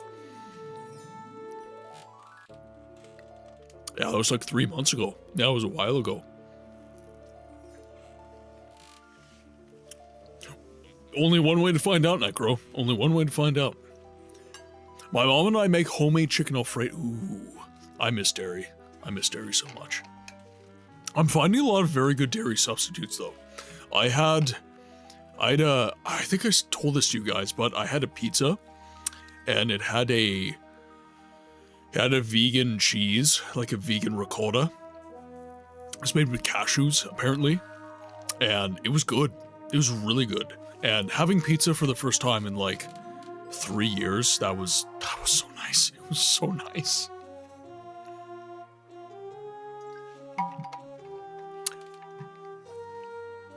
Ooh, I missed one. I made these homemade barbecue chicken wraps. Ooh, that sounds good. I don't have enough wraps. I need to start having more wraps. I've been buying a bunch of premium quality prep meals at 60% off lately. They're so good and cheap enough that it makes very little sense to start making stuff yourself when living alone. That's true. Honestly, if I didn't have Mrs. Books, I would probably live off of, like, peanut butter sandwiches and, you know, just like a high protein, kind of high fiber, I need to hit my macros, right? You need to hit protein, fiber, so on and so forth. But as long as I hit those, you know, it's kind of just, I'll have boy dinner. Like, she always laughs at me because if she's like, you know, if it's really busy and we can't afford to eat out, I just buy rotisserie chicken at the supermarket and we just pick that chicken clean over like a couple of days. We make like chicken sandwiches, we keep the carcasses, we make soups out of it. It's like, that's boy dinner for me though. Like I'll buy a rotisserie chicken and I'll just eat that. I'll buy wraps, spinach, rotisserie chicken, and like some sauce. And then I'll just make wraps out of that.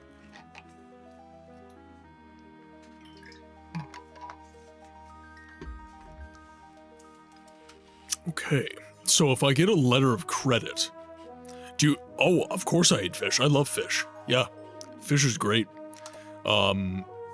Just recently, actually, we went to Costco and we bought like a big piece of tuna. Or was it trout? Might have been trout.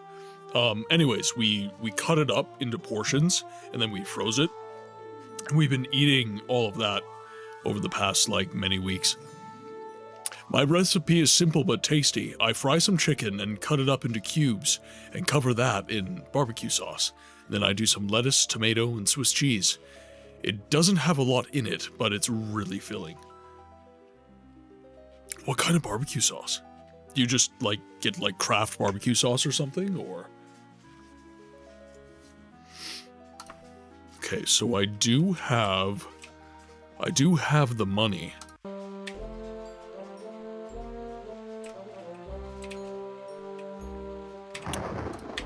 So let's think the bank. I knew it. Bank of South.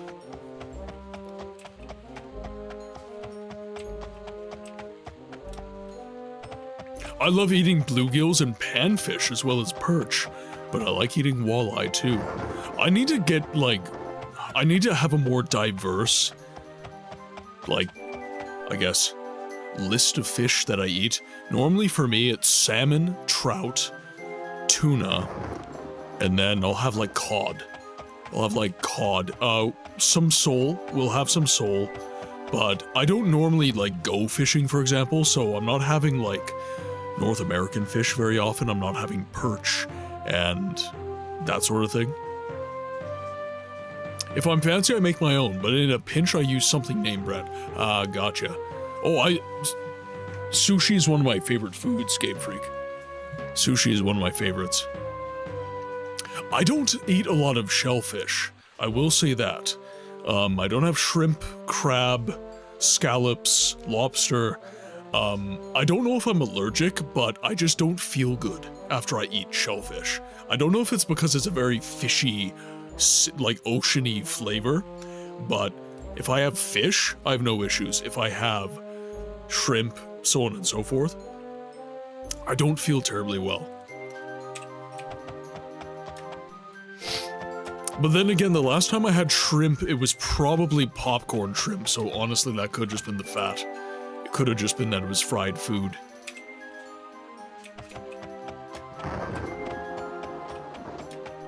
Fried walleyes, perhaps the tastiest fish you'll ever have. I think fried anything is amazing. Oh, good lord.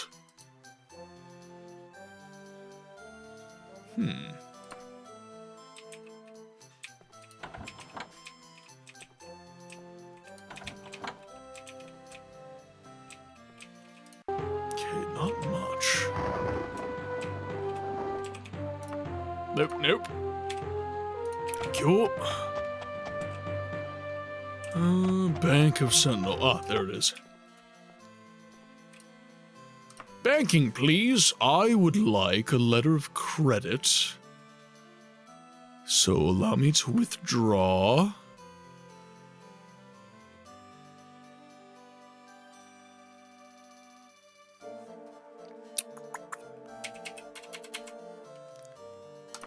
A full 12,000.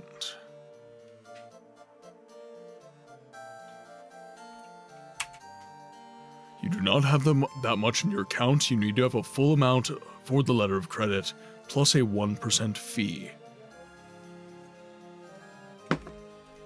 Oh. Good lord. Yeah, I was like, why are you feeding me right now? I got popcorn.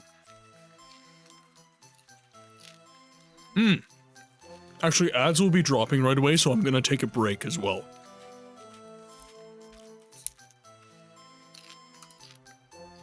So we can't quite withdraw that much, okay. Okay, cool. So that gives me letter of credit.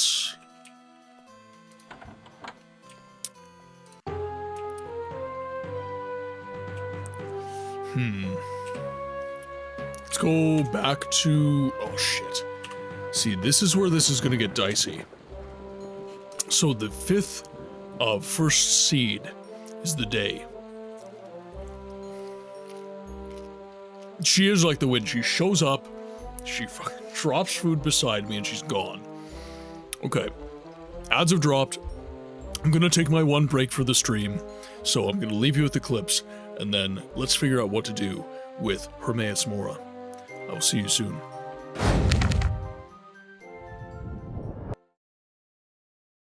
Now, if you'll excuse me, I have to collect foreskin for Dagoth. Vivek molegged his ball. So much so that it made history. They wrote a book about it. The entire sermon is a prolonged allegory about post-nut Claire. No, I can't. I can't do it. Oh, wait. You wanna know the best part about the Hist? Their entire existence is a pun. They're arboreal appearing entities that exist outside of space-time. They see all the timeline, forward and backward. They're Hist trees.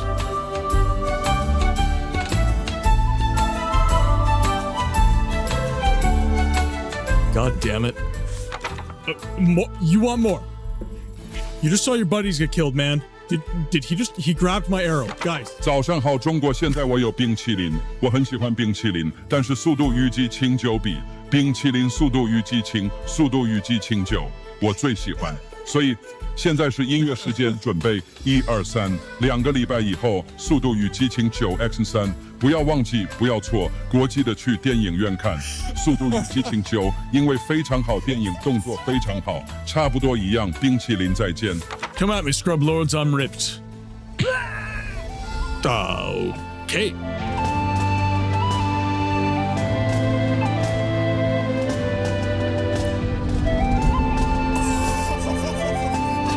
Don't listen to the Elder Scrolls lore wiki Nerevar. Gnomes are very real. Look! Very long time, the Vorworms can get on top of you in a pretty big way. Cheers, fellas.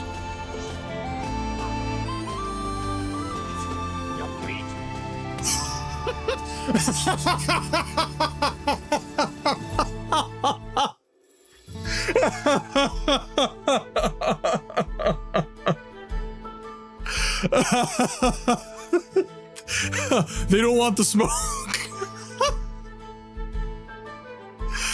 Oh my god. All right, well, let's go, buddy. It's okay. We're fine. It's fine. I am not a sociopath with a long history of violence. Oh, little secret area. Secret tunnel. Secret tunnel. Oh, God. Sir, your skin. This is why we tell you to wear sunscreen. SPF 60, minimum. Guy needed SPF 1000 after the trip from Red Mountain. Certainly looks like that. Necro's last words, a guy with a beautiful voice. He makes me melt. Ooh, woo. Ooh woo. No, we need more. I need more. Chat, I need more cowbell.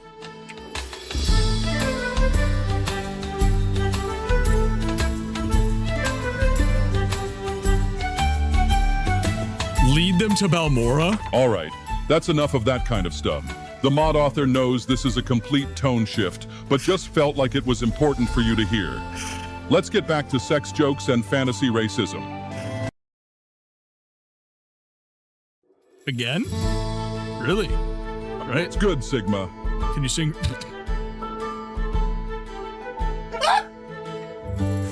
He wants the bran flakes. I know, he can't resist. They have corn and bran. He needs fiber. It's to wash down the human. Little known fact, humans do not have a lot of fiber. That was work. Oh, okay, I'm not talking to you anymore.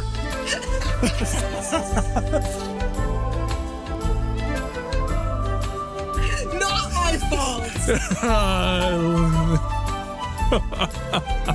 Chat, say hello to Mrs. Books.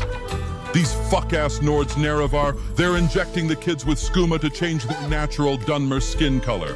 Are you telling me someone willingly slept with Amryn? That motherfucker has been trying to find his rusty iron sword since the Second Era. I know exactly what voice you want me to read it in as well. I know exactly what voice you want me to go for. Okay, let me pull it up. Shotgun-chan desune.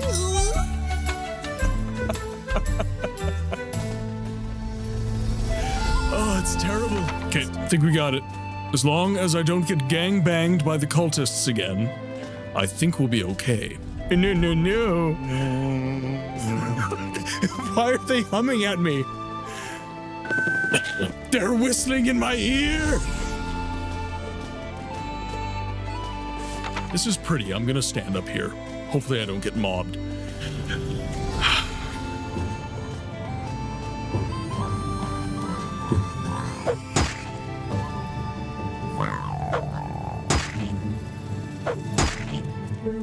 What can I do for you?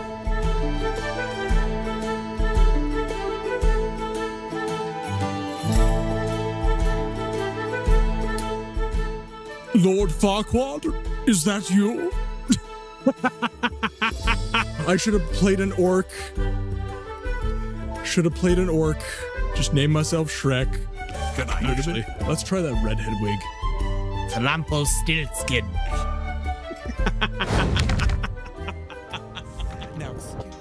Welcome back from ads, everyone. Thank you so much for your patience. I am being a very bad boy. This is my How am I last. supposed to eat this pizza without my This is my drink? last one, chat. My last one. Until I buy more. This is a cane sugar Coke from Mexico. Glass bottle and everything. All right, now. How am I supposed to eat this All right, pizza fine, without my fine. drink? Say less. Say less.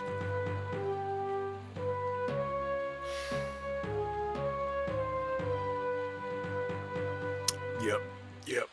It's from the cartel. Yes.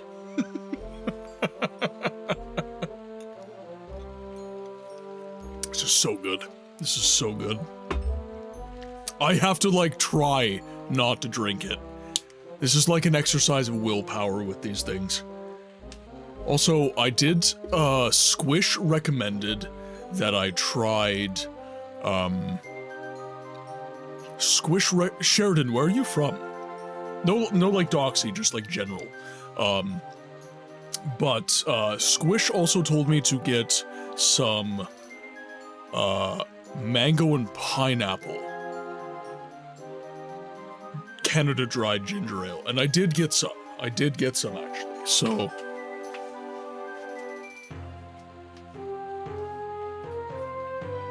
I want to make sure I'm getting the actual, like, name of the flavor correct as well, though. Because I could be misrepresenting, but yes, this is, it's peach mango. It's peach mango. But, yeah, this one is made with cane sugar as well. So it's just so good for you. But it tastes amazing. And I don't know, there's just something about drinking out of glass bottles for me. The fact I can just turn them in, recycle them. Peach Mango Canada Dry, I gotta get my hands on that. It honestly, I didn't think it would be good, but it was okay. It was good. Any ginger ale that isn't Werner's is bad. This shit looks like very No, this looks like very dehydrated piss.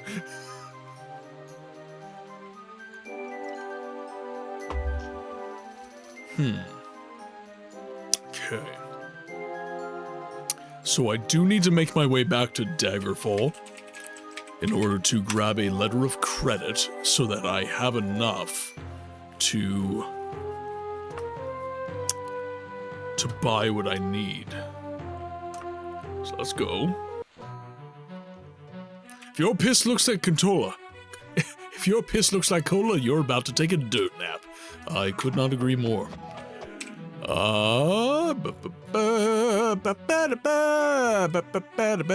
Right here. Let's go!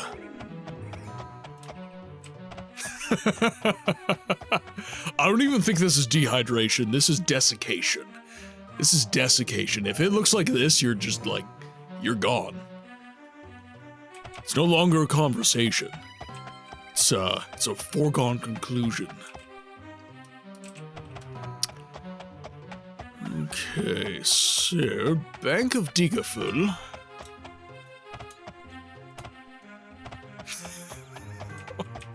That's a word for it. That's part of the decomposition.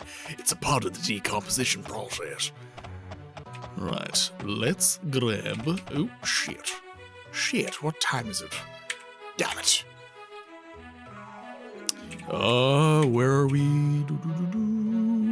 Oh, no! It's the 8th of first seed. Shit. Shit. Alright, fine.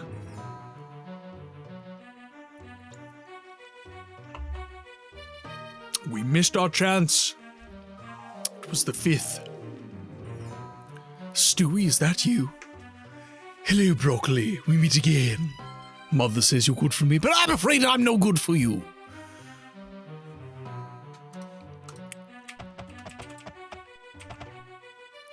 What is your favorite Stewie Griffin moment? Gotta wait another year. Fuck that.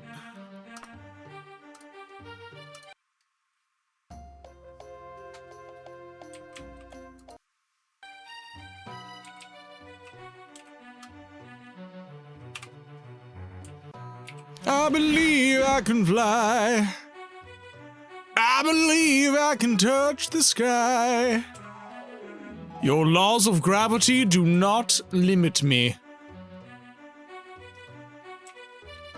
You got a year to repay your loan. I say you just go back.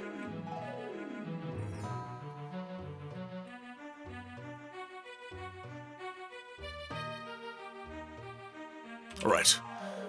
So, let's go to Daggerfall first. Yes, yes, good. Begin. Oh, this soundtrack is so good. This is such an underrated game. honestly, after having played it for as long as I have, I don't get why people, like, I get it. The dungeons are serpentine nightmares. I know that the combat is old. I know that, like, there's just so much fucking personality packed into this thing. It's so good. And I wish more people gave it a chance. Like, I'm so frustrated when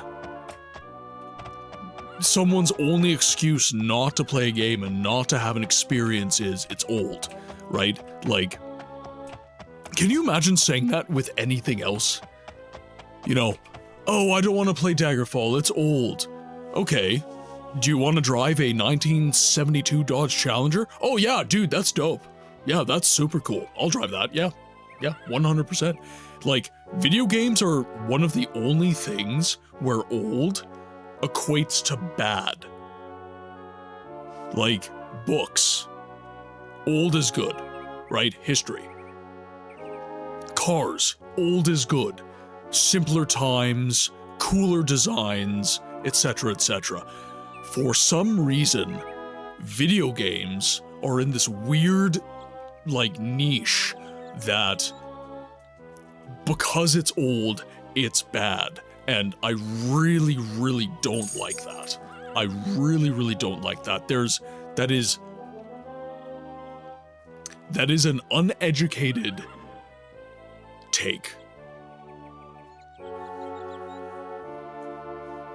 Funny you mentioned the soundtrack, as a good bit of it was recycled from Arena. Any entertainment media. Yeah, so, okay, question for you guys. So, why is it that entertainment media seems to...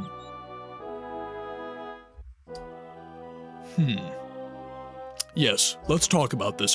Why does entertainment media seem to be the only area in which old equates to bad? Why is it within entertainment media that old equates to bad? And yet, in a bunch of other areas, such as automotive, Americana, as it were, why is it in these areas that old does not automatically equate to worse or bad? Right? Because if you look at, say, an American automobile, the 1970s Dodge Challenger versus even a new Dodge Challenger, the performance of the new car is better. The accoutrement within the interior is better. Everything about that car is objectively superior by the numbers. But if you had someone say, which one would you prefer to drive, they would pick the old one. Why? Because the old car has more personality. The old car is going to give you an experience that you can't get otherwise. Well, the same is true of an old video game. There is nothing like this anymore. There's nothing that even comes close to what Daggerfall is and what Daggerfall does. Now, whether or not you want that, that's par for the course, fine. But for some reason, when it comes to black and white movies, old video games, old music like Frank Sinatra, people just automatically go. And like, it's not because of marketing, right? Because car companies, to use my car example, they also want you to buy a new product. They also want to sell you something, the newest and snazziest thing that they have available. So it's not the marketing. It's the culture. So what is it about the culture that says old movie bad, old video game bad, old music bad, etc.? Entertainment media. Except for books. But even then, maybe.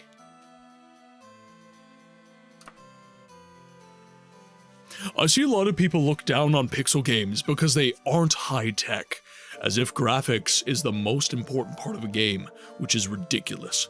Good graphics is cool, but it's not required to make a good game. The story is more important. The story, the art style, coherence. I would say that one of the biggest reasons that old games trump new games now is there is a coherence. All the different features of the game talk to each other, and they turn the game into a complete package. Whereas now, games seem to focus on certain aspects, honing certain things. Is the quality of life good? Does it meet the standard of the day? Yes. Okay, cool. How about the fidelity? Is the engine being shown off properly? Yes, okay, perfect. Graphics, yes, cool, perfect. Art style? We have to pay people for that. What about writing? We have to pay people for that. You know, it becomes incredibly lazy, I find. And that's not to say old games weren't made on shoestring budgets, really. And then you have the anachronistic fans, like, I was born in the wrong era, being mocked and ridiculed. Yeah? Well, that was me my entire life. My parents raised me as a product of the bloody 1970s. As I said, I didn't have a new car until I was 25. I was driving a 1984 Dodge sedan for most of my teenage years. I was that weird kid with an old, rusty sedan that I painted with frickin' Tremclad, because that's what I could afford, and I drove that old sedan. And some people thought that made me really unique. Some people thought that made me really weird. But I guess what I'm trying to say, guys, is I've always been like this. I've always looked to the past to inform my future.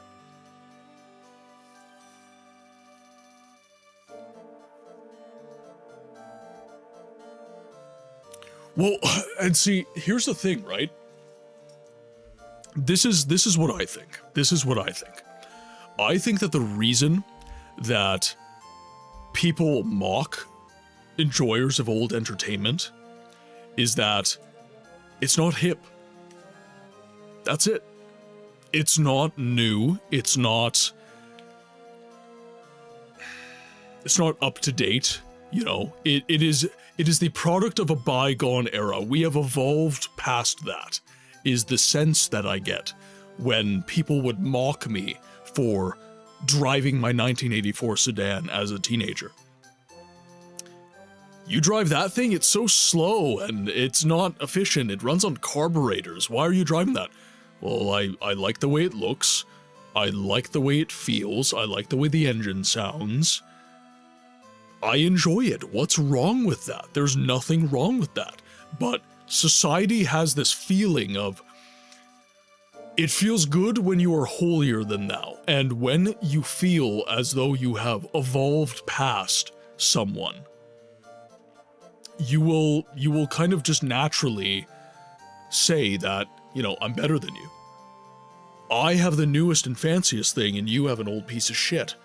I watch new movies that tell new stories that are relevant to the issues of the modern day.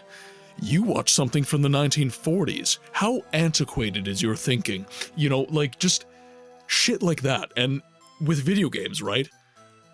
Oh, have you played the newest Battlefield game? No, I've been enjoying Daggerfall lately, actually. Daggerfall. Oh, Daggerfall. Oh.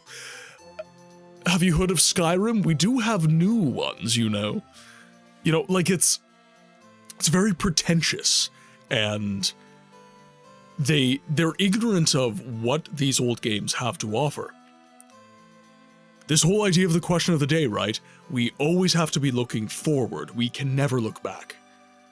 Well, the past teaches you things.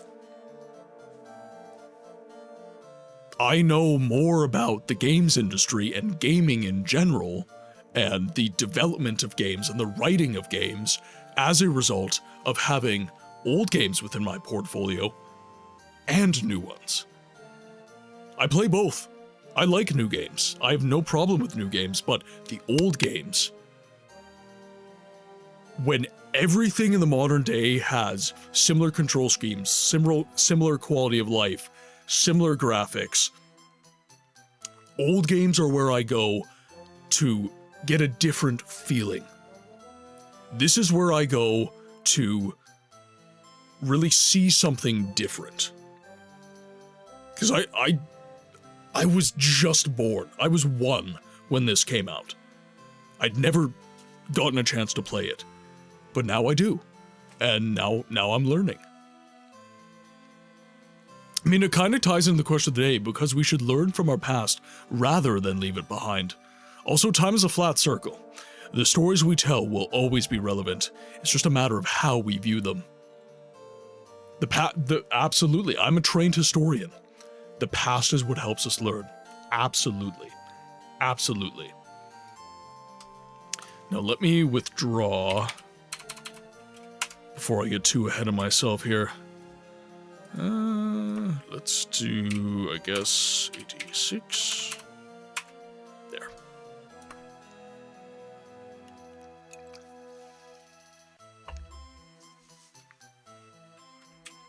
All right.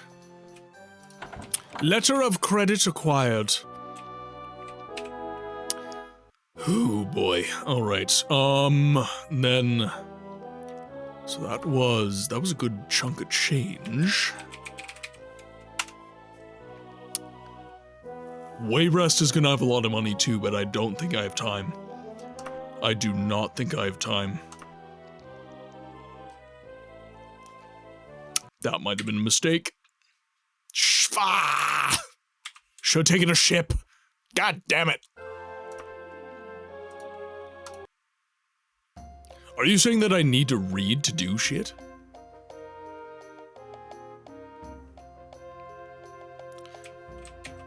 So, I was having a conversation about this actually the other day. So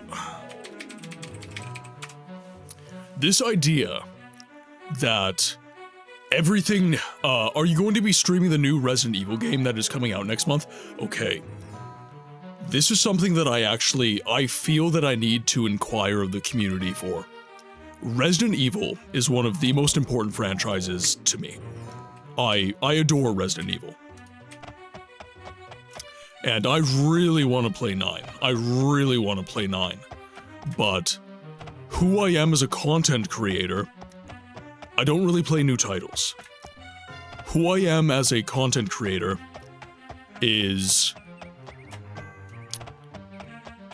someone who gives a voice to the voiceless games, and Resident Evil Requiem is not a voiceless game. It's not going to be a voiceless game. It's going to be covered by every major streamer, and not to say that I am countercultural, so to speak, but it is definitely the case that... Okay, I just need to wait a little while. It is definitely the case that I represent a niche in gaming that is underserved. You know, you have the likes of Mandalore Gaming and Mortismal Games, etc., that talk about retro games, but you have very little creators.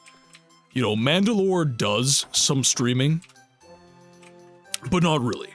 You know, you have very few creators that are serving the live experience of these games. So I would argue that it would not be very genuine of me to play Requiem on stream. However, I would say that what would be genuine of me is sharing a game that means a lot to me. Sharing a series that means a lot to me. So, what I could do, and I have done this by the way, is I could just play it on Discord. I could just be on the server, and whenever I have some days off, I could just be in the server, and you guys can... It's a little more personal too. You guys could come out and hang out with me, and we could actually hear each other's voices, and we can be hanging out, in the Discord server. Just do like a community event where Books plays a new game, but it's not on stream, so it's not hurting the content, it's not bringing in people who aren't interested in what we do, etc., etc. Not that I wouldn't want people who are into Resident Evil, but hopefully you get what I'm saying.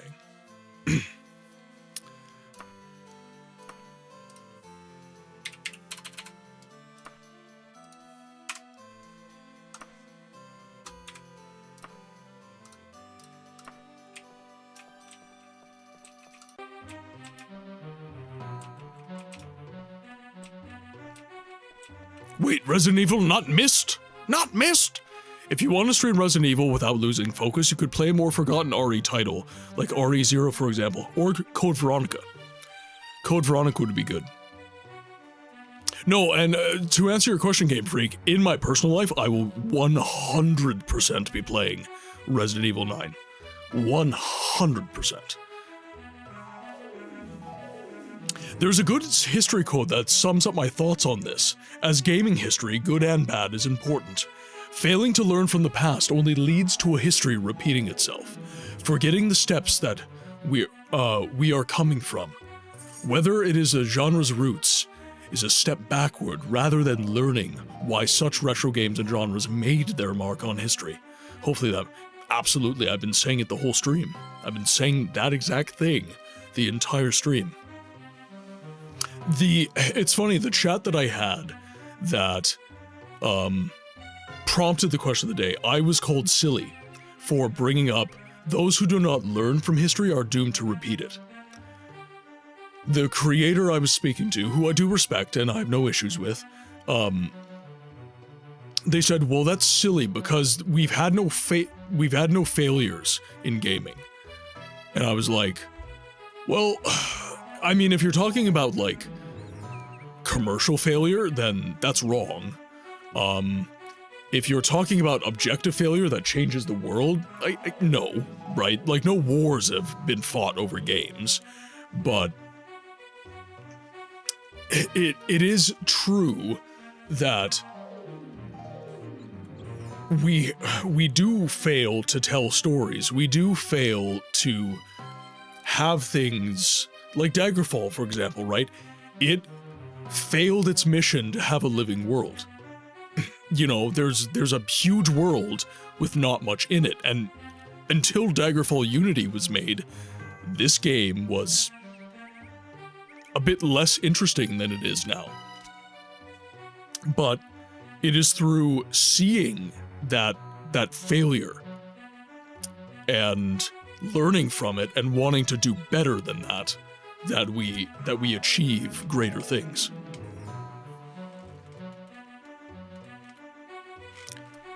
Those that repeat history should be educated about it. I don't think they're willing to be, and that's why they're repeating history.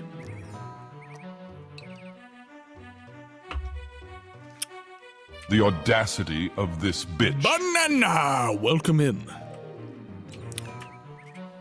Respect. Power. Banana! Banana?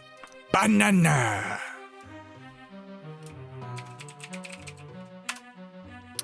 Alright, and we have to take a ship. I would like to go by ship. Let's go recklessly. Begin. Okay. Yes. Yes! Banana, we are playing some Daggerfall and we're having some good conversation. What is up with you?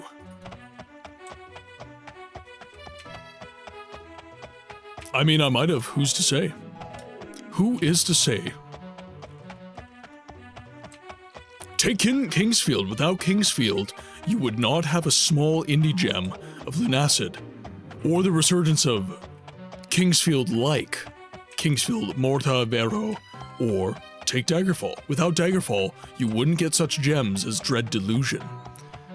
I would ascribe Dread Delusion more so to Morrowind, personally. But I know exactly what you're saying. I know exactly what you're saying. And suffice it to say that if people did not enjoy these kinds of games, we wouldn't be playing them, right? I wouldn't want Daggerfall because I would just say everything new is better and get rid of all things old. But we like things that feel like this. Grim Chifa, welcome in, my friend. I hope that you are having an amazing day, my friend. Hope you are well. What are you up to today? It's the closest I could think of for comparison, but yeah, Dread Delusion is definitely more Morrowind side. Yeah. Dread Delusion is excellent, by the way. It's a very, very good game. It's not the perfect game, but nothing is. Alright, let's head here. Give me all of your monies. I want it all, and I want it now. Yes.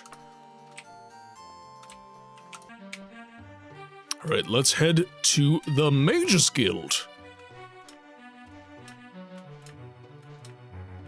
Then, hopefully, we could summon Hermes Mora. We are the 29th of Sun's Dawn. I think we can afford to go to an inn. So let's go to the Screaming Dagger. That sounds fun.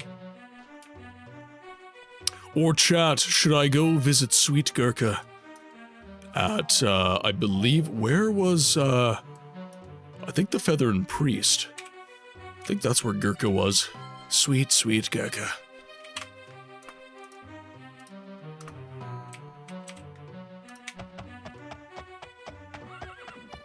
I could go on tangents on indie scene taking inspiration from retro games, but you already see my point.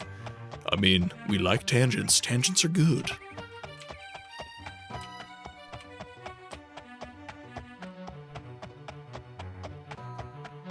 Imagine that. Imagine having the money to have someone from the bank do your daily purchases.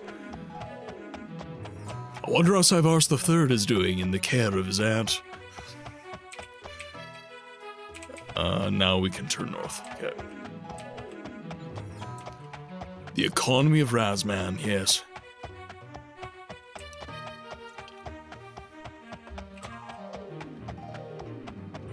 I think it is the Feather and Priest.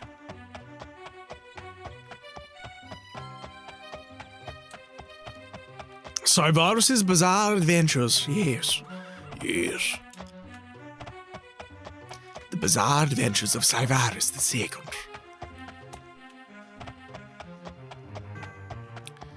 Alright, very close now. I'm coming, Gurkha! Ah, that's what he said. Yeah, it's definitely the Feather and Priest. I know this inn anywhere.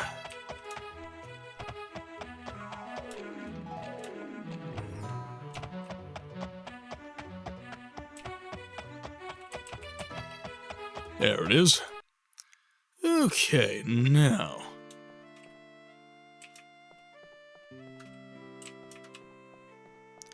How to get upstairs?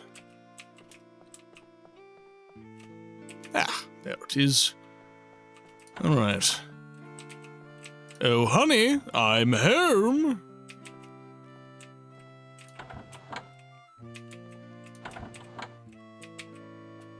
Nothing yet. Ooh, there's another floor.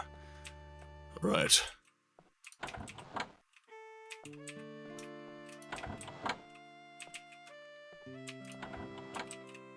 Ah, sweet Gurkha.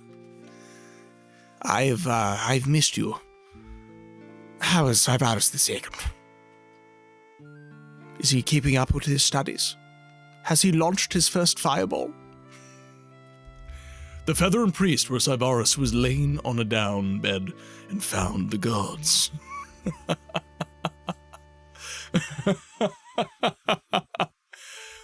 You really have to have that kind of FU money to just go into the bank that does no personal assistant business and just give them a list of tasks to be done by the end of the day.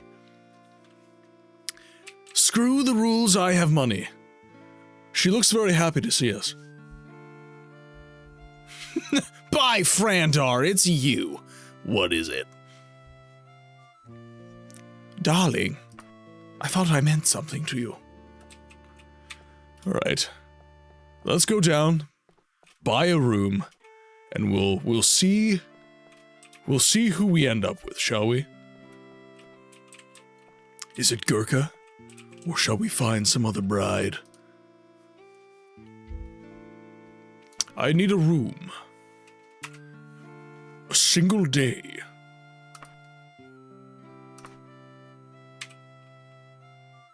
For a while. Yes. Let us do...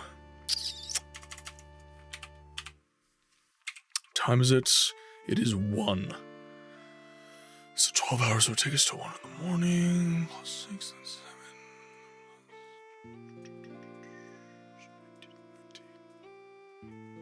19? Yeah, 19.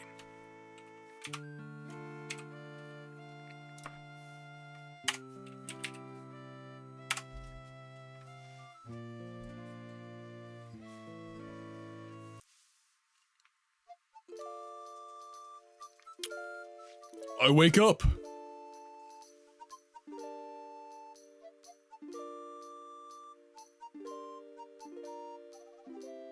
Oh, we in the doghouse, chat. We in the doghouse. Gurkha didn't come to our room. Gurkha has abandoned us. We are in some strange room at the corner of the inn.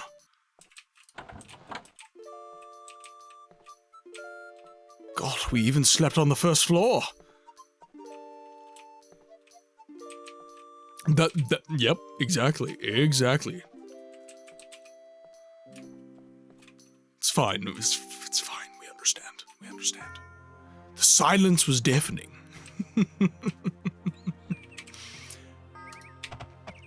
All right, now what day is it? It's the 30th of Sun's Dawn. So we need to sleep until the first... So, Sun's Dawn, is that a 31 or a 30-day month? I guess there's one way to find out. Let's do...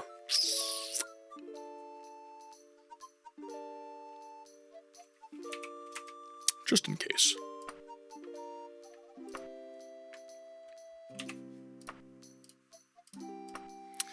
Alright, and now... the rest. For a while. 24 hours. Dear Diary, I woke up cold and alone.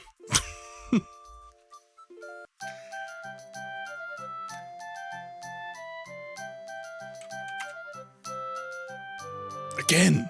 2 nights in a row. Damn it. What is it?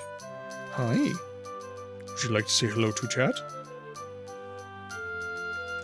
Come on. Okay. Don't kick your camera. That is how chat sees you. Stay, please. All right. There we go.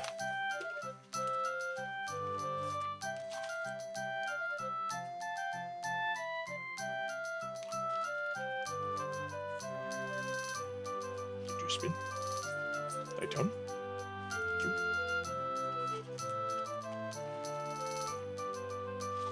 Oh, here, we'll do a special one. Can you shake?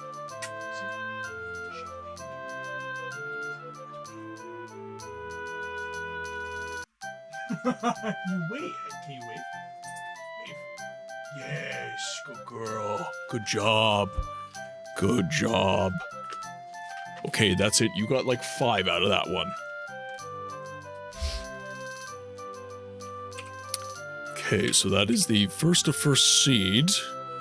So we'll rest another 20. Let's do 48. Let's do 48.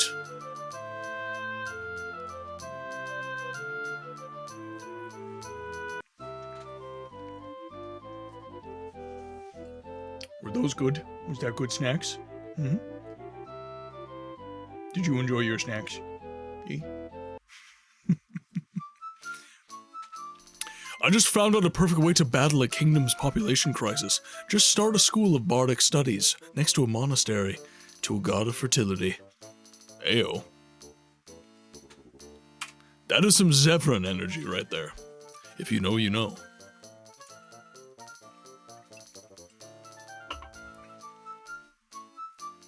A short 48-hour nap, yes. Alright, let's do... It's the 5th, right? So let's do another 2 days.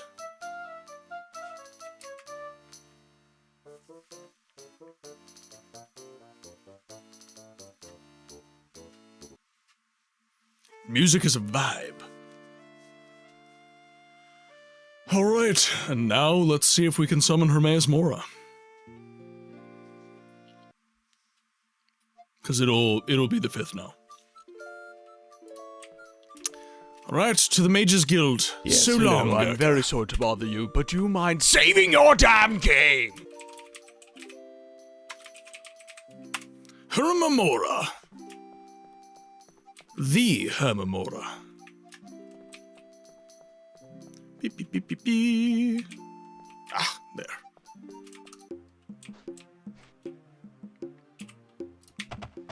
Alright. The Mages Guild. Somewhere right around there, I think. Yeah, and we'll just have to keep retrying it, basically.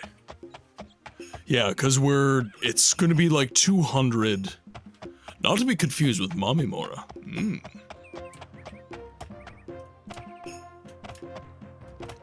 I think this is the Mages Guild. Yes, it is.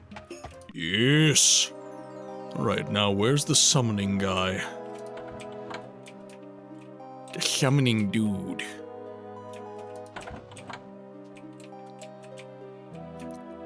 I don't know if he's on the first floor, honestly.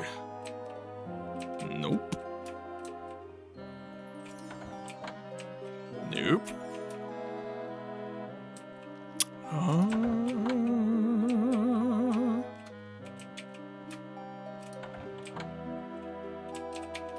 No one.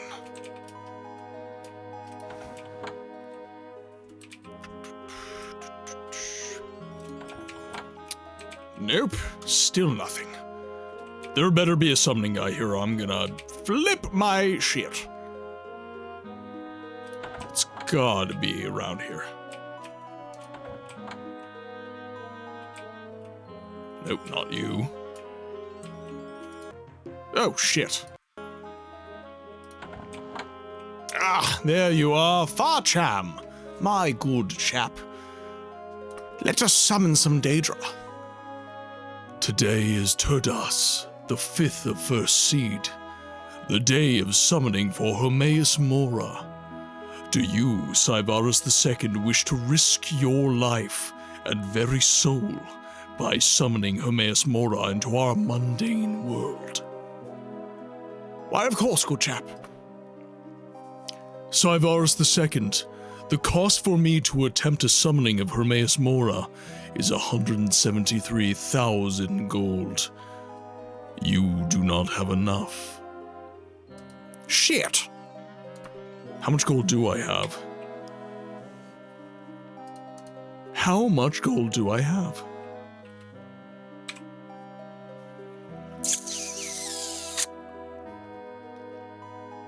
I have enough. Shit.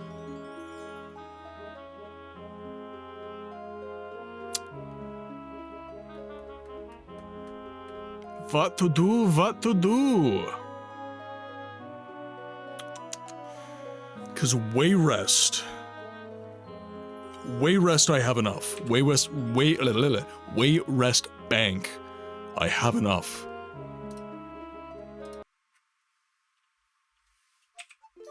So this is the 30th of Sun's Dawn.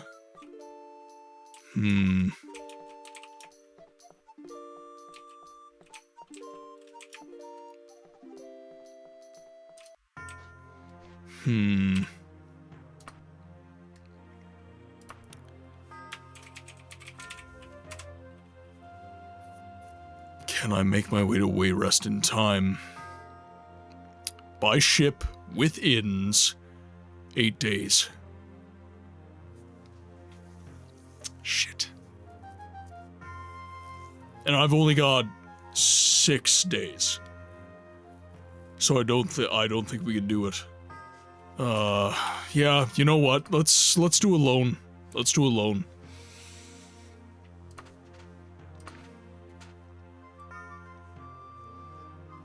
So we'll need a loan for about 100 grand. My first loan of the game, chat. My first loan of the game.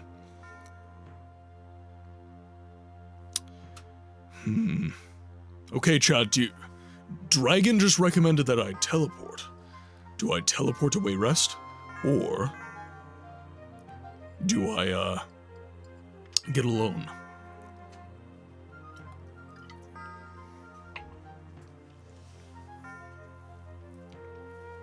I leave it to you.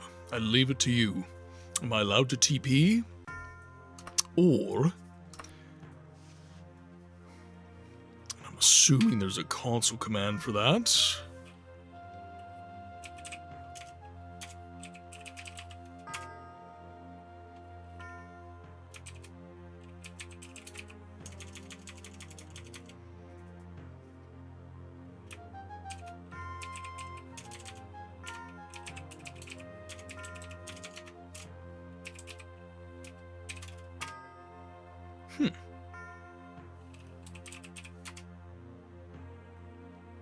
Interesting. Oh, let's see. Teleport. Teleport player to an object they're looking at. That's tell it to exit.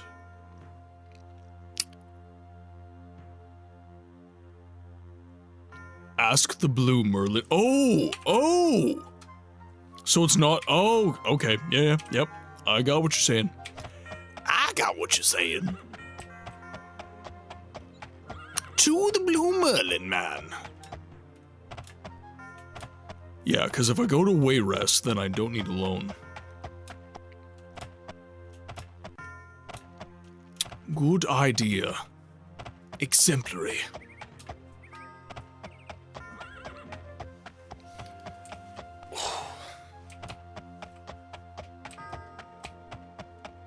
This chair is not doing me any favors right now.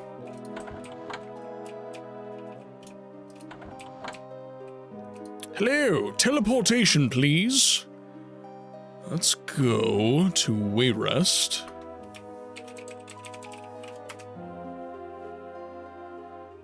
I would. Yes. Excellent. All right, Yam Bam, we gotta make tracks. What day is it? It's still the 30th. Perfect.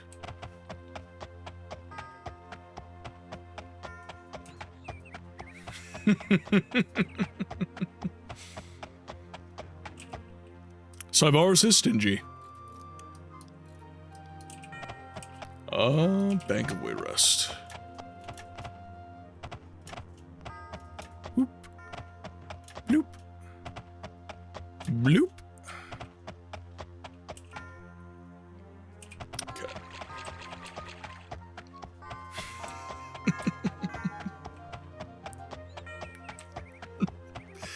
Oh, you and Dev, Dragon.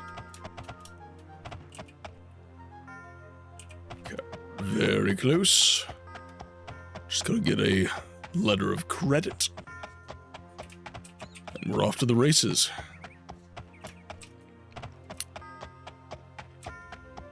Let's go!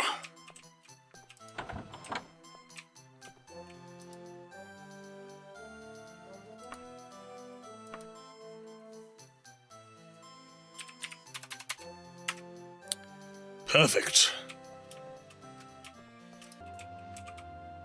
Oh, no, I don't want to do that. Let's hop on the horse. And then the Knave and Griffin. Stay at the Knave and Griffin. Stay there for a few days. And then we will do our questy poo.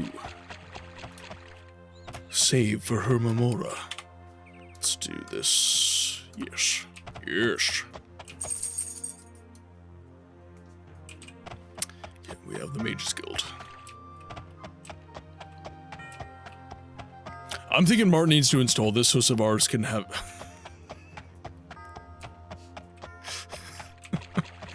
Daggerfall. There's a mod for that. Now let's... Naven Griffin. That's up a little ways. What?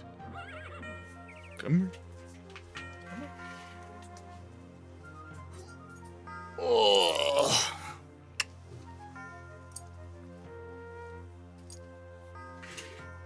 Oh.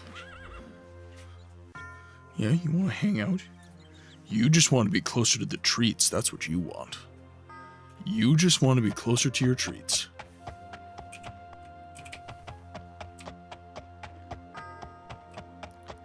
Alright, Naven Griffin, do...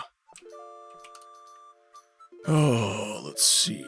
3 days, 72 hours.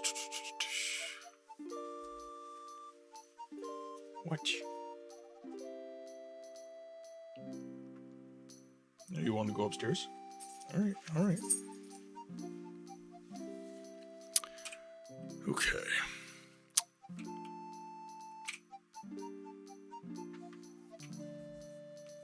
So 25 days, 24 times 5. 24 times 5. That'd be 120? I'm doing mental math right now. 120? 120. I'm going 120. So that's gonna be 5 days. I'm good with your price. Now let's rest.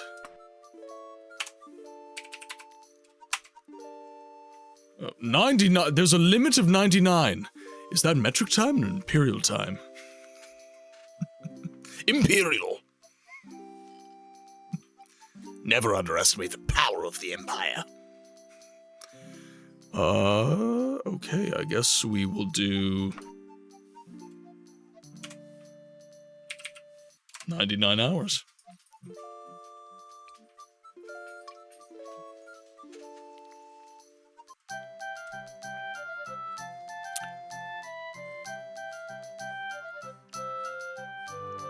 I wonder why they limited it. I do wonder why they put a limit on it. That is curious to me. It's called Prostitutes and Lovers. Very immersive, I must say.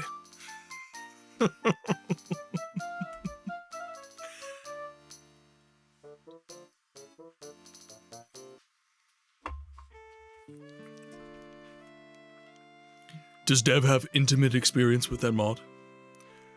I once had King Edware proposition me, and I accepted with Baron's Eye standing right there while I played out. While it all played out, it was quite lore-friendly, I think. Okay, we are the 4th of First Seed. At noon. Okay. So, let's add... That's 99. So, I'm thinking 24 hours, really. Yeah.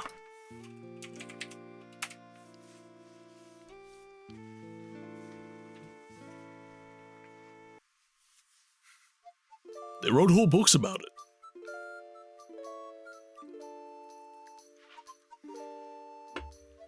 All right. It is 9 in the morning. Okay, this is the way to leave. Oh, no, no, no. I want my horse. Right, and there's the guild right there.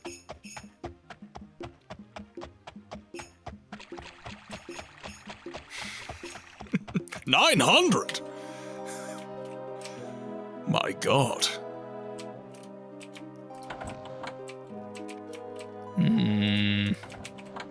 Would room? Yes, this room for summoning. Alright. Saving game.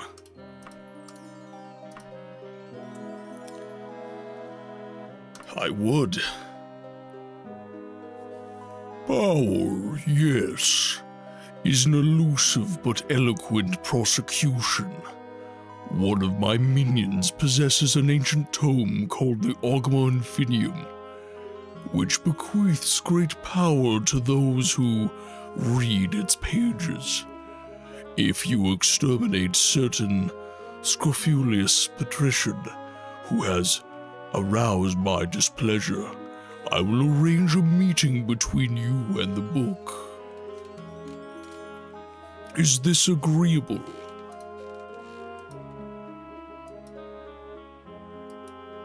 Can I... Oh, I have to write. Very well. This socialite I referred to resides at a palace of Warmore. For the record, the name of your quarry is Theodore Buckingford. Kill him and proceed to Merhope Hall, where my servant Benyak Copperhouse will wait for you in the library. I do not think there is anything to be... Kill him and proceed to Merhope Hall. Oh, okay. Pressing enter doesn't work. This was the first depiction of Hermamora. Doesn't he look like a green pile of shit? He does. But he also, like, kind of just... is. Gained by continuing this interview, fail me not in this, Cyvarus, and the power thou craves will be thine.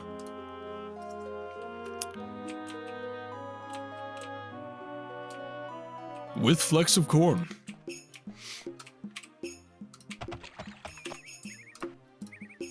Cyvarus will do anything for knowledge.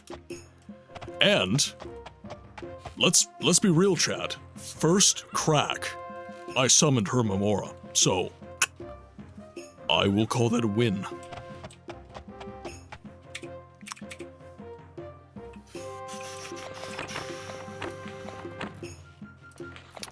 No.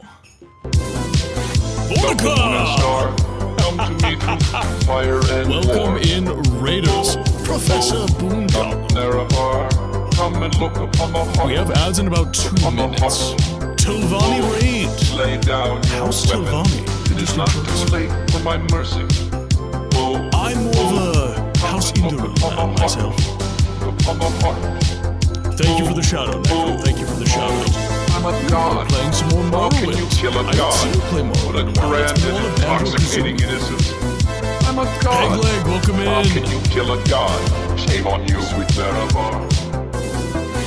I would raid you every time just to hear this song, to be honest. I'm a god. That's what we do. All right, let's head somewhere a little bit more comfortable, shall we? Raiders, welcome to the game library, where we give a voice to the voiceless games. My name is Martin. I'm a variety streamer with a focus on story-driven games that are obscured from the mainstream conversations around gaming, and the voice to those games is me. I do a little bit of voice acting in the games that have little to no voice acting to make them a little bit more interesting for all of you. I'm by no means a professional, but I do my best, and hopefully you enjoy. Now, obviously, Raiders, if you have to raid and run, please take care of yourself. Get your food, drink, sleep, whatever it is you need. We will be here for the next hour, playing some Elder Scrolls Chapter 2, Daggerfall. Vortica, how's the stream? How goes the dagger falling? Oh, wonderful. Don't let him fool you. He's a pro.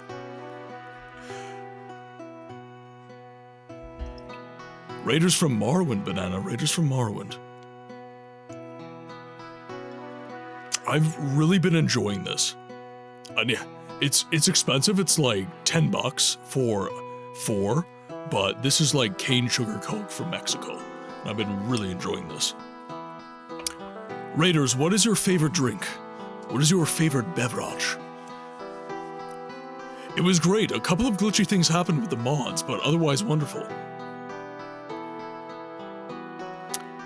Hey, we were talking about that? It is good. I enjoy it quite a bit. Oh, Mexican soda, so much better. It is, the cane sugar does make a difference. The cane sugar 100%. But Marwin doesn't have raiders. Ah, I see, no. Banana. What Vortica just did is called a raid. I don't know if you're aware of the nomenclature of Twitch, but what Vortica did was a raid. So when we go to other communities, it's called a raid. Yours might be chai tea. Mine's coffee. Mine's coffee. My favorite drink of all time is just a black coffee.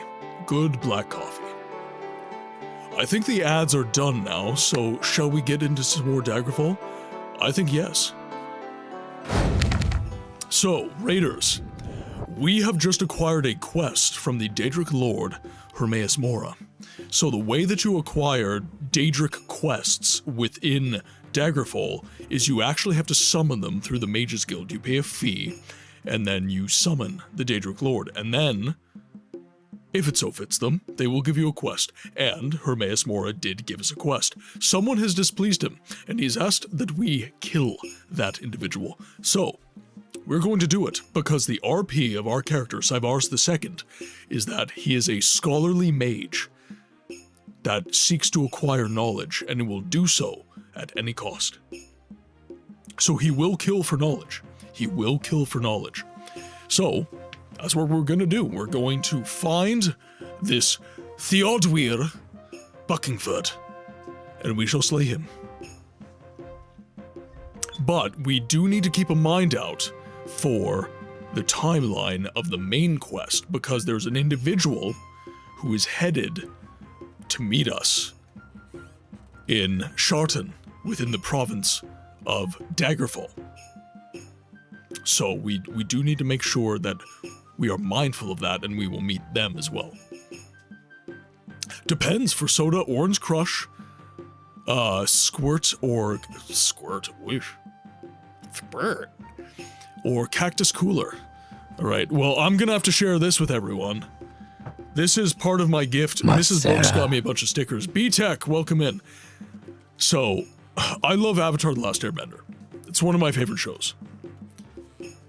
It's just an aggressive name, okay? It's a very aggressive name for a soda. Nothing can stand up to his testicular torsion. Exactly. So, she got me this. So this is Wang Shitong's library. It's a library card for Wang Shitong's library. I'm going to follow you and watch you. Ogre, and welcome in. Welcome in. On. I got this. And then two of the same, but they're different color codes. The Jasmine Dragon Tea Shop. And then this one is very I'm not sure you're gonna be able to. There it is. Right there. Right there. Cactus juice. It is the quench. Welcome, Moon and Star. Jay, welcome in. Fire Raiders, and War. welcome in. Jay Bjork, my friend. I hope that you're having a good day. I hope that you're having a fantastic day. Could I please get a shout out for Jay Lay Bjork? down your weapon. It is not too late for my mercy. Thank you so much for the follow, Cosign. Do you prefer Cosign or Nui? Let's go somewhere a little more comfortable, shall we? How can you kill a god? What a grand and I want to see intoxicating innocence. dancing in the chat. God. The Dagoth How Wave can is you damn kill it. a god? Shame on you, sweet Shame on you, sweet Nerevar. Nerevar. I'm a god. I'm a god. Raiders, welcome to the game library, where we give a voice to the voiceless games. My name is Martin. I'm a variety streamer with a focus on story-driven games that are obscured from the mainstream conversations around gaming, and the voice to those games is me. I do a little bit of voice acting live on stream for all of you to make these games that have little to no voice acting a little bit more interesting. I'm not a professional, I'm trying to be, but I'm not yet a professional, so please measure your expectations, but I do my best. So thank you for coming in. Jay, what were you playing? It is going very well. It is going very well. I did have a bit of car trouble over the past while, so I have a little bit of stress in the back of my mind over that, but obviously I'm streaming with you all right now, so I'm feeling pretty good. Trails in the Sky, the first chapter. I have never played that. Trails in the Sky, how is that one? Did you enjoy it? Yeah, I've never played that game. What is it about? What can you tell me about it? Would it be something I'm interested in? I'm curious, tell me everything. Oh, I see some dancing Pokemons.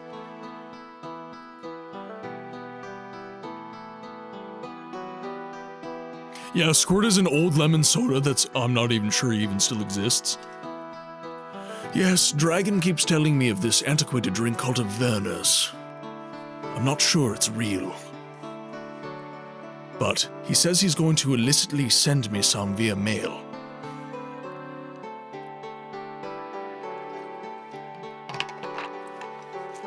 But yeah, right now I just had my last one of these.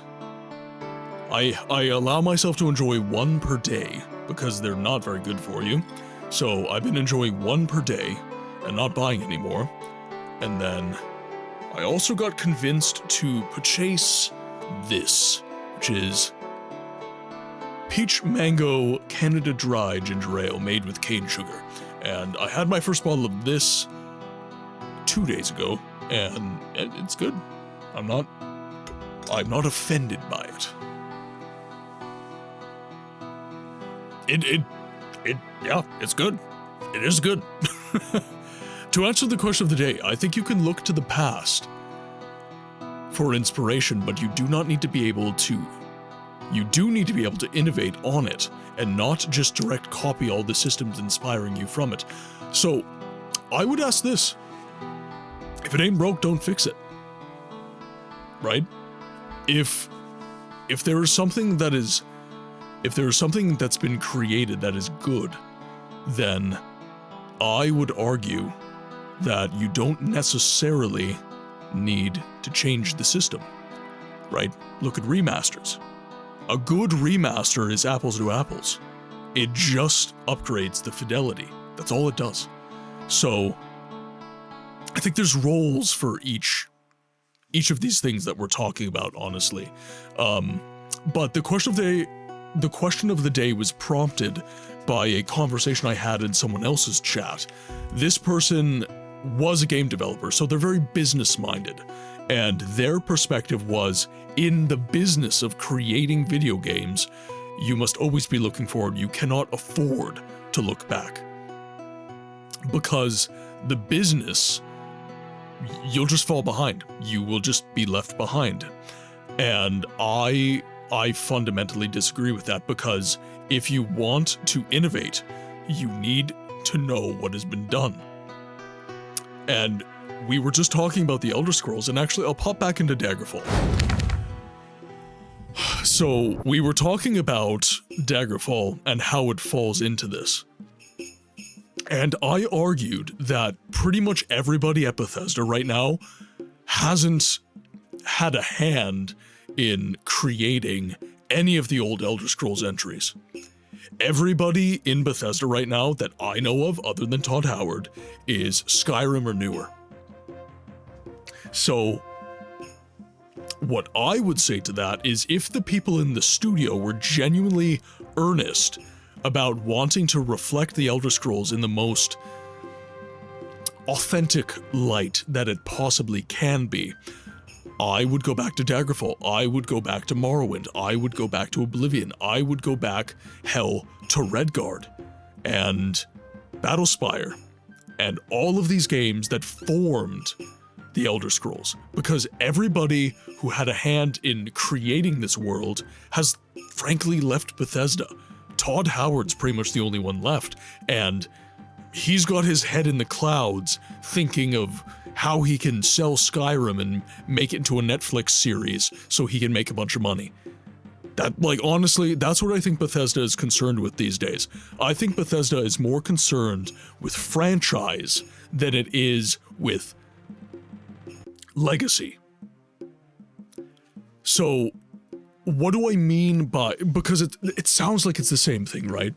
Franchise and legacy, it sounds like it's the exact same thing. It's not.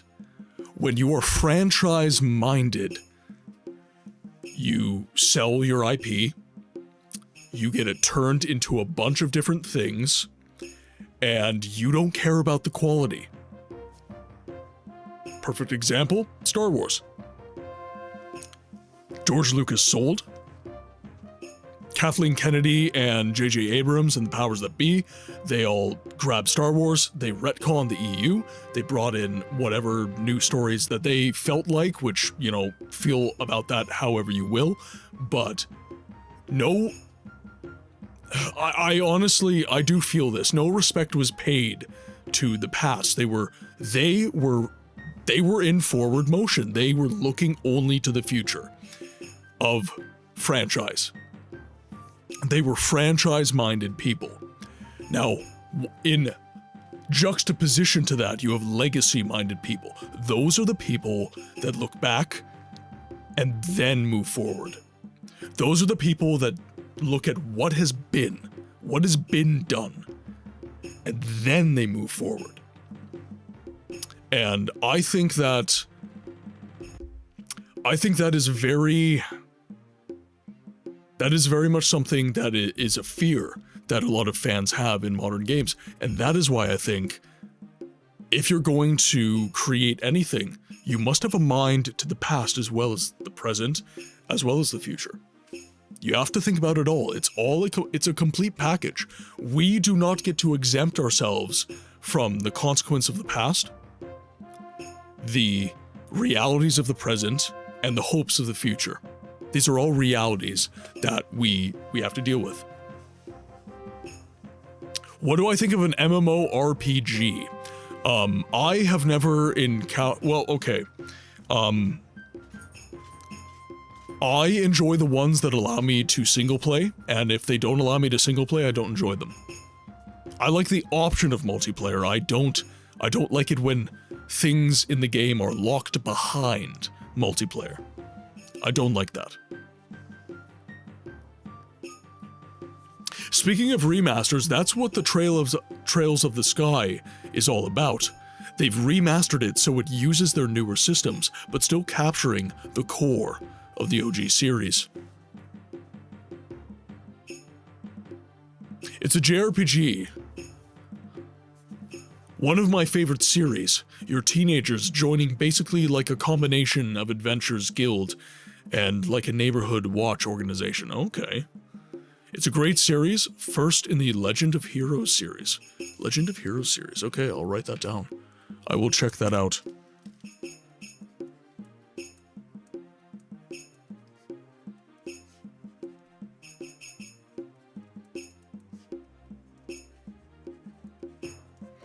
I will say I'm known mostly for like Western RPGs, but I very much like JRPGs. Okay, bedtime, have a good one all. Necro, thank you so much for tuning in, my friend. Thank you so much for hanging out. We will see you on the next one. Chat. Oh, you got it. You got it. You're all wishing him good night. Question of the day, can't move forward unless you look back. Yep, absolutely. I'm glad everyone agrees with me. Of course I would be. Okay, now you are in Wayrest. Okay, so we have the quest from Herman Mora. So let's head back to... Let's head back to... Charton. Alright. Daggerfall. Find. Charton. Okay, now how much time will pass? Regarding the question of the day, Always look forward sounds nice, but the creative process is not well served by reductive statements. We can look to the past for solutions, inspirations, and guidance. I'm not sure I can name a piece of art that didn't draw on some sort of inspiration from the past opus, or even real-life event. Ogre, I could not have said it better. I could not have said it better. There is a... and perhaps you guys agree with this, and maybe it's why you guys resonate with my channel so much. I honestly don't know, but there seems to be to paraphrase off of Ogre, a reductivism within modern society. We tend to take things that are old, and we tend to be reductive about them. We tend to say, that is old, therefore it is inferior. Time has decayed this, therefore it is not as good as what we are making now. This is very prevalent within media. This is incredibly prevalent within media, in particular. I used old cars as an example when I was talking about this, and I talked about how everybody would jump at the chance to at least be inside a old Dodge Challenger, an old pony car of yesteryear from the 70s. You would at least want to sit in it and touch the materials and know what it is like, smell what it is like. And if you're into cars like me, you would want to drive it. And I would argue that that is analogous to a video game. When I look at a thing like Daggerfall, I want to be in the game world. I want to experience the game world. And in my case, I want to play the game. I want to steer the car. And frankly speaking, we just mentioned this, old appliances were built to last. Things used to be built with posterity in mind, and now things seem to be built to serve for 5 years and then go to a landfill. They are not meant to serve you for your lifetime.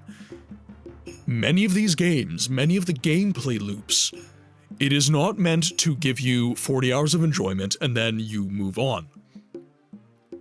A lot of these games are designed for incessant, constant replayability. They are meant to serve you for your lifetime. There are many games now where the gameplay loop is focused on a microtransaction. It is focused on hooking you and then keeping you there only so that you continue to give money. But once you free yourself from that money aspect of the game, you kind of find the experience maybe a little bit hollow. You know, I seem kind of hypocritical because I remember complaining Elder Scrolls Online makes you pay to fast travel, and you have to pay to fast travel in this, but it doesn't bother me. I don't know, there's something different about it. It makes sense. Right? This game is prior to that quality of life feature. Actually, this is one of the first games that I'm aware of from its era that even did fast travel. It needed it because the game world is so huge.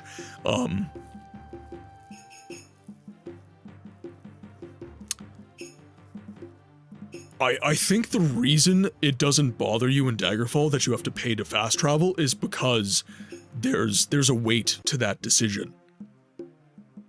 Right? Daggerfall doesn't make you pay to fast travel just cuz. It makes you pay to fast travel so that it ties in to the universe. It makes sense. The forces of Iliac Bay,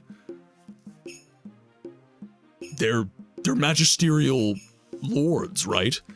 Everything costs. Nothing is free in Iliac Bay. It makes sense. But within Elder Scrolls Online, there's tons of stuff that kind of cheapens the experience of paying to fast travel. It doesn't necessarily align with the vibe of the game.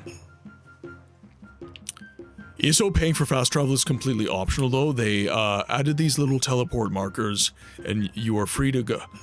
Yeah, that's probably a new feature, yeah. Yeah, I haven't played ESO. I played it like maybe a couple of years after launch and then I stopped. That's going to be my ship. Okay, what day is it? It is the 15th of First Seed from the... And this is another thing I like about old games. They make you think, right? I don't know what the calendar of the Elder Scrolls is, so I'm having to just physically keep track of days. Old games require notebooks. And I don't know, I'm a tabletop lover as well, so I enjoy this. I enjoy having to write things down. So I got the quest on the 21st of Sun's Dawn, which means that would be 9 days to the end of the month. There were 32 days, so minus 9 days until the end of the month, and then minus 15.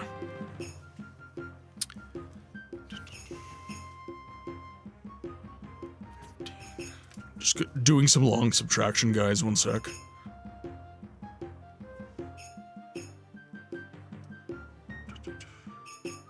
So I think I'm actually here with, yes, 8 days to spare. I have 8 days to spare. Okay, we're in good shape. Okay, now... Shawton. Let's walk around the city. I want to see what there is to see here. So let's swap to Seeing Eye mode. And let's mark these buildings as much as we can. Check DMs, I sent you something that will help immensely. Okay. I will check DMs for things that will help immensely. Oh, the calendar. You know what? Okay, what I'm gonna do right now is I'm going to save this image and then I'm going to print it. I will print that for the next stream. And actually, you know what I might do? I might actually give myself a calendar, like a Tamrielic calendar to keep in the room. The only option I ever saw was to pay to travel, and that's all I'm saying. Yeah, fair enough. That is fair enough.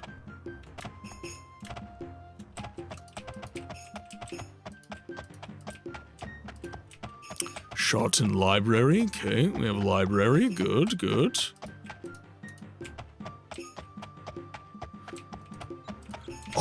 You know what, Vortica? I think that, and this is an idea for any illustrator, make one and sell it. Go on Etsy and sell that shit. Like, if you can find someone to do a canvas screen print of that, I think you would sell it, because I've looked on Etsy, I can't find one. I cannot find one that's made.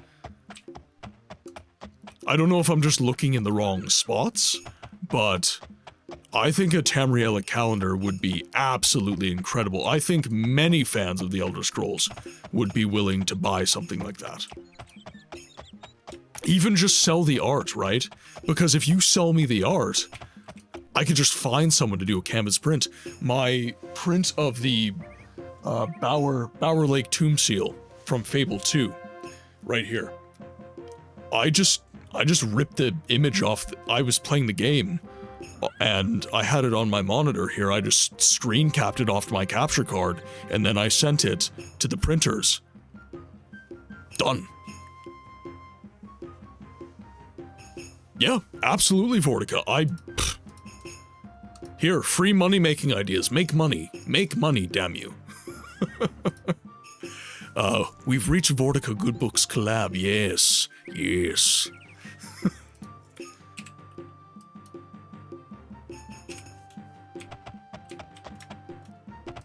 I love to do a good collab. I do.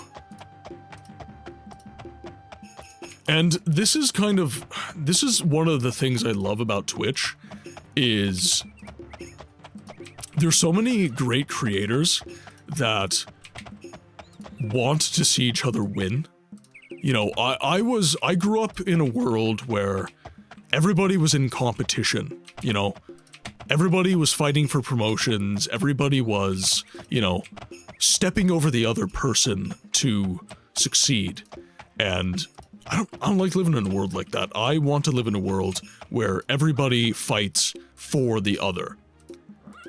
And I think that, luckily, through Twitch and the creators I've surrounded myself with, I'm sure there's people like that on Twitch, but through the people that I've found here, I think that I just saw what Ogre said, rising tide raises all ships. Yes. So, if I can grow my channel to the point where I can be a rising tide, or if someone else can grow their channel to the point where they can be a rising tide, everybody wins. Everybody wins. Yeah, I much prefer communal aspects. I'm the same as you, Vortica. In addition to that, I would say that it's just more fun to create with people. It's way more fun to create together than it is apart. Alright, so yeah, that's the palace.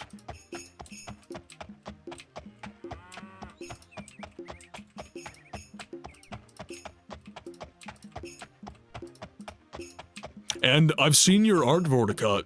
Like, a calendar is par for the course for you. It's something super easy to make. And you could do these little touches that I'm certain you would enjoy. And then, yeah, something like Etsy, like, easy kill. Easy kill.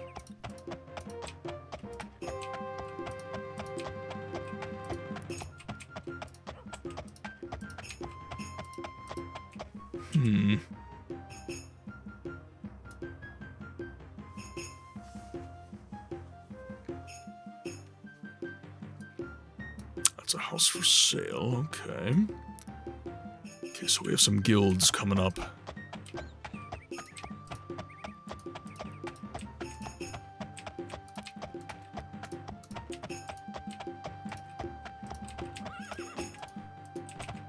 Okay, that's the Sharton Smith. Oh, Escape from Monkey Island. Is that a LucasArts game? I think that's a LucasArts game, is it not?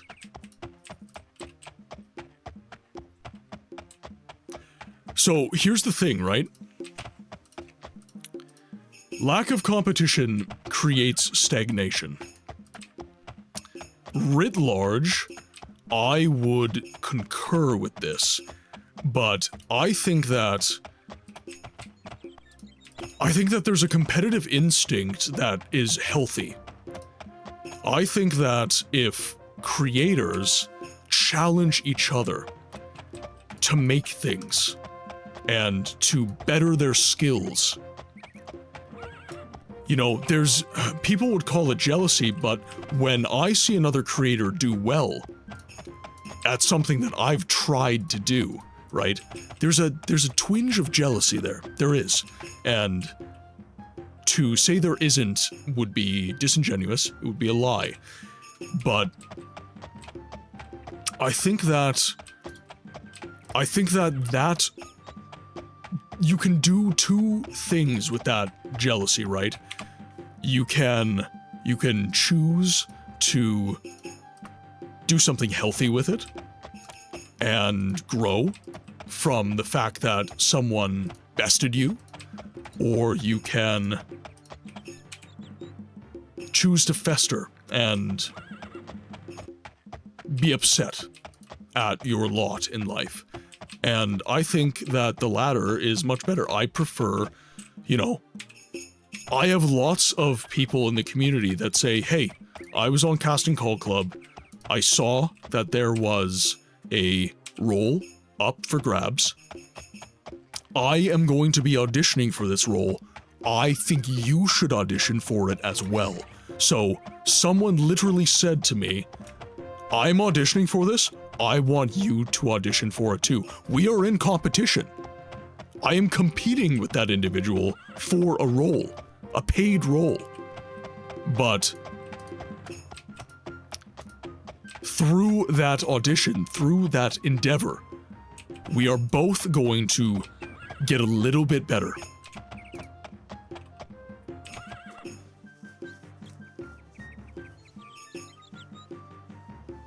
Meg has to be April because nice.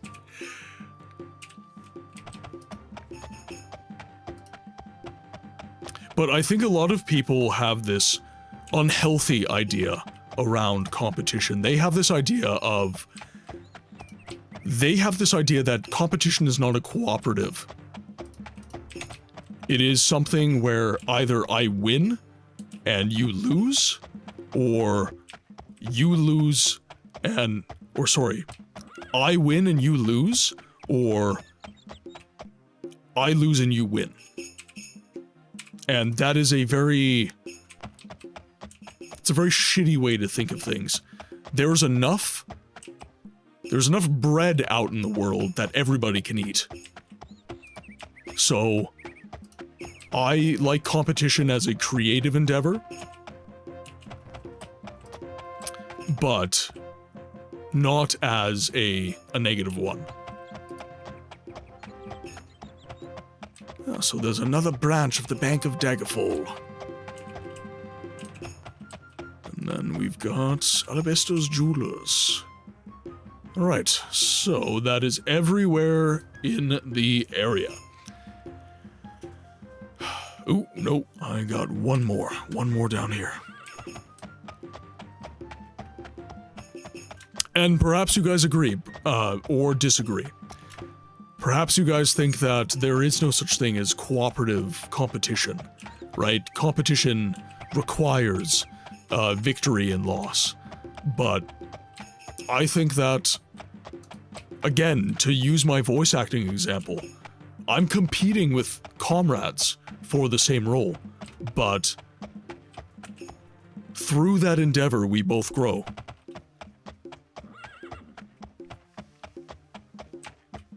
And I much prefer a world like that. Much prefer a world like that. Okay, so the unfortunate goblin. Let's stay a few nights here.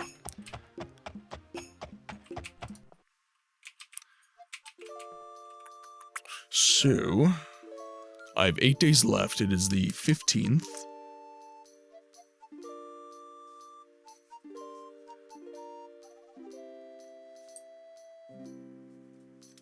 So it'd be the 23rd. Be the 23rd, okay. And then 24 hours times 8. Oh shit. Long multiplication is not my strong suit. I might have to go to the calculator for this one. So 192 hours. Minus 99.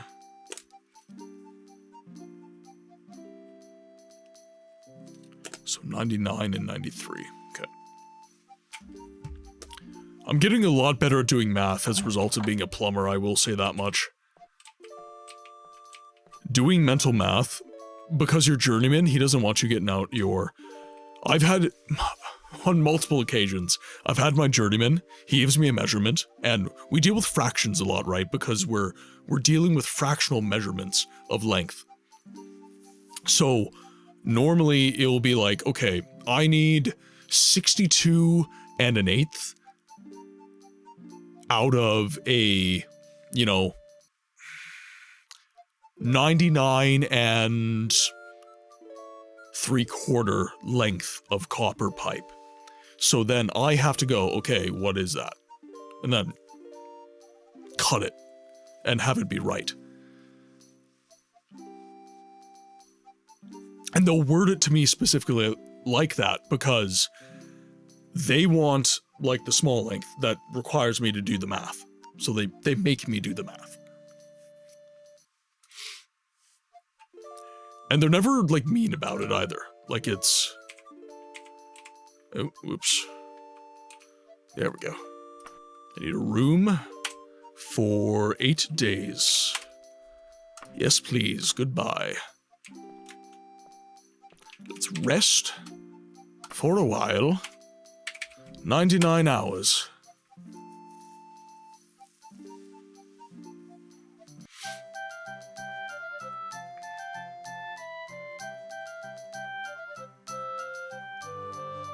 I wish you could do it by days. That would be a lot easier. Because I had the days mapped out way faster.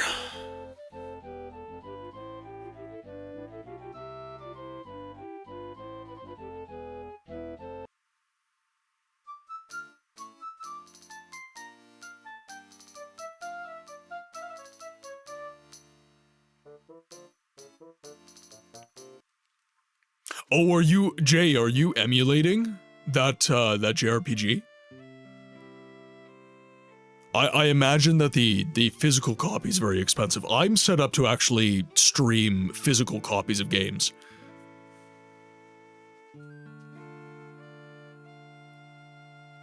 Oh, I'm not doing the Daedric quest right away. There was no timeline on the Daedric quest. So what I'm doing is I'm doing the main quest that had a time first, and then I'm going to my Daedric quest. Okay, and now might as well save my game.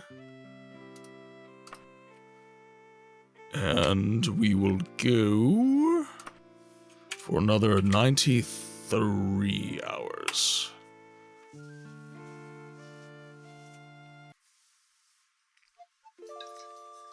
And then we should be in good shape.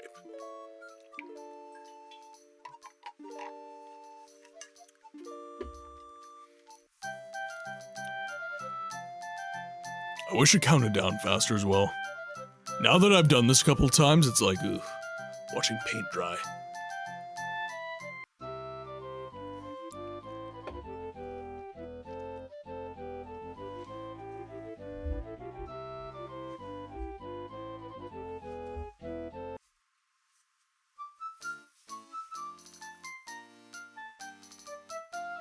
Alright, let's go to the palace.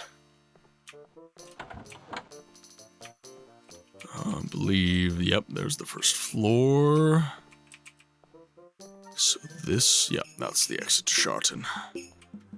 Alright, on to Yam Bams and Cranberry. It's timed, it should say that shit.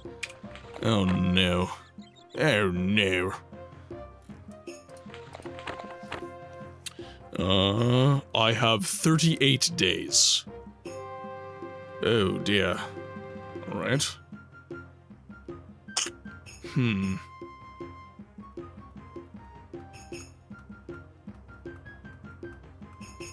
So 5th of first seed. This is a book? It looks like a video game. It is a video game about an Elder Scroll, which is, in essence, a book. Audibel, welcome in. Hope you're having a good day. 38 days isn't horrible. I think we could still make that. We'll try. We will try. Audie has entered the chat to try and get me to switch from Daggerfall to Sanctum 2. I was actually so glad when Audie went to the Discord and was like, we need to play again, because I was like, we need to play again. I did one night in that game, and I was like, I had to basically say, no, we're stopping the stream. Because I would have just kept playing it. I would have just kept playing it forever. It's just like, any day, it's fine, it's fine. I do not have a addiction. Whoop. Oh, are you heading out for the night, Banana?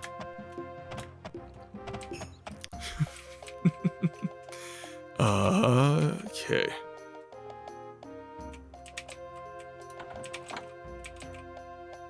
Ah, Edward Gersten. Oh! You should be warned that I am a Knight of the Dragon in the service of the Emperor himself. Is this some ruse to ambush me? You will surely not live to regret it. Yes, I am Edward Gersten. The signet ring you wear proves that you are indeed in the service of Minisra. Some time ago I delivered a letter from the Emperor addressed to the Queen of Daggerfall. If I am not mistaken, Abuki is the Queen of Daggerfall, not Minisra. Tell Minisra that I take my duties quite seriously. I would never knowingly deliver a missive to the wrong party. Queen Abuki gave me this bracelet in gratitude. Show it to Minisra so that she may know I am a loyal servant and faithful to my order. The Queen's name is so hard to me. Is it Abki? Abki? Or... I don't know, chat. I don't know. Alright, so...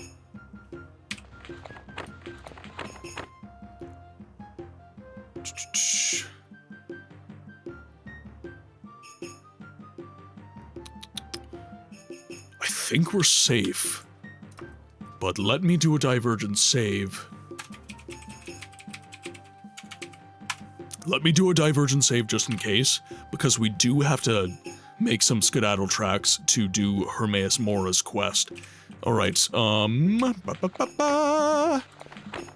where are we going? Thedwir Buckingford resides in the Palace of Warmer. In exchange for killing him and getting to Hermaeus Mora's contact in Meropol, Bedniak Copperhouse in 38 days or less, I will be given a book of knowledge, the Ogma Infinium.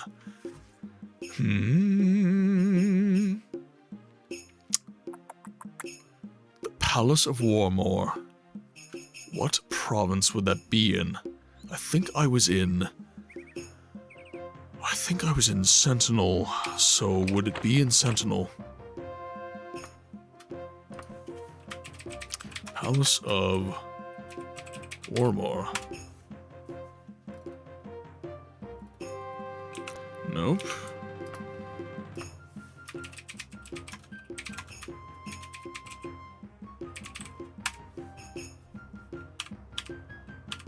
I think I'm spelling this correctly. 1 second. No, I am. Palace of Warmore.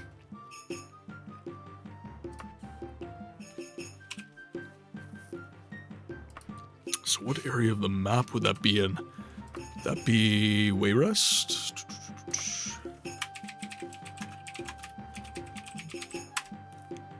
Ah, there it is. There it is. Yes, I would. Let us travel forth by ship. Oh, we can't travel by ship. Yay. That's always fun. 24 days. That's not good. That is not good.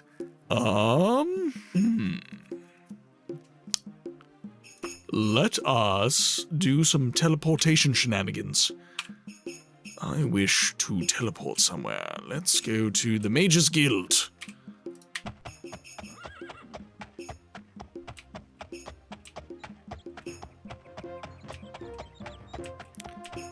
That's kind of what I was doing at the start of the game, so I called her, yeah, Apki.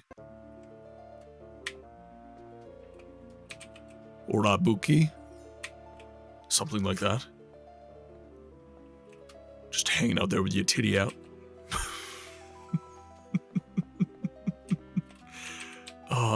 Teleportation dude, where are you? Teleportation dude.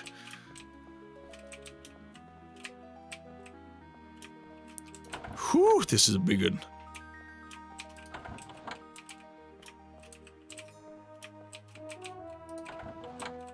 Nope. Traveling network, where do I go? That's the summon guy, so that... Nope. Interesting. Not there.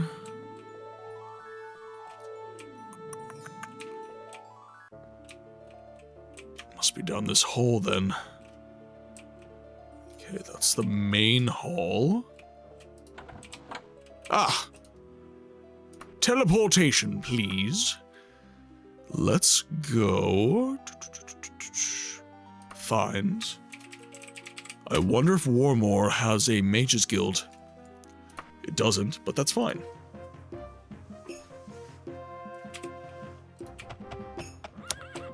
At the Palace of Warmore. Right. Have to be prepared for some heat. Okay, do a second save for that.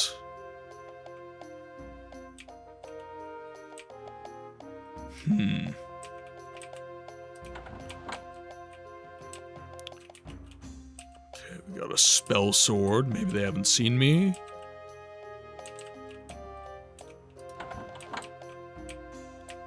Someone protecting him. Okay, that'll be a fight. Theodaster Ashley.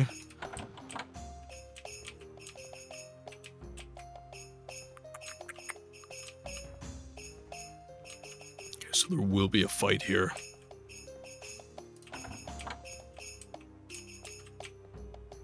Thank you so much for the 40 stream streak. Holy crap.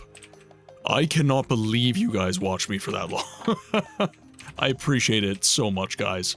Thank you so much for the stream streaks. I saw Font Crimes in here with 20.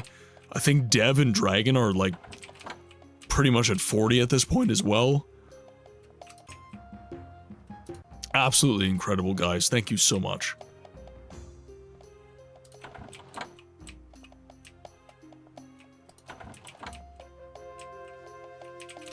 I lost 99% of my streaks this week because I've been working too much. Not yours, though. 41. Wow, so Ivar's not blasting first and asking questions second. Who is this imposter? Look, I'm just trying to find the right name. Hermaeus Mora is very specific about who he wants slain, so I'm trying to slay the right person.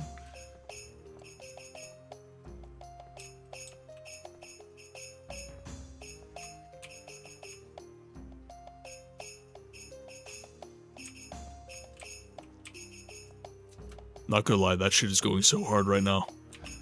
Okay, I guess downstairs then.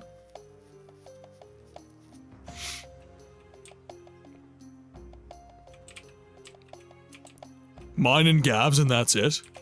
I'm assuming it's this one then. No! Wait! I swear I meant to pay Lord Mora back! Don't kill me, I beg of you! Here. Spare my life and take this Kujitsu back to him as a token of my goodwill and down payment on what I owe. Please, will you? I don't think that was an option. I think I had to kill him, right? It sounded like I had to kill him.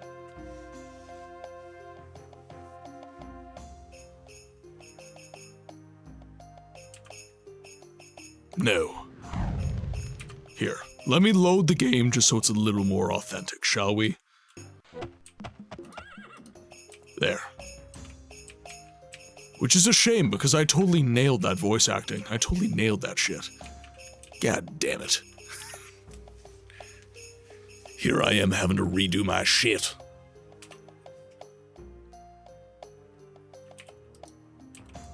I see a spell sword, alright.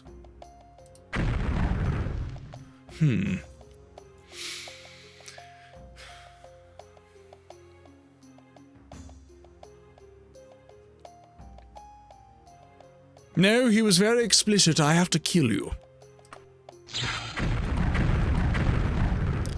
Hermaeus Mora will be pleased. You have slain Thedweir Buckingford.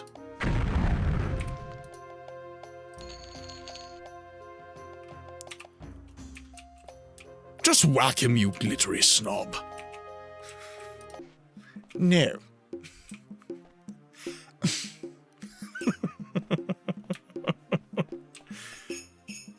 Alright, now I have to find a place called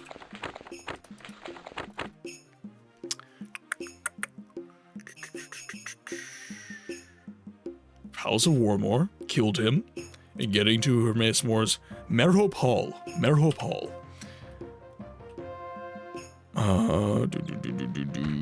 Oh, shit. What?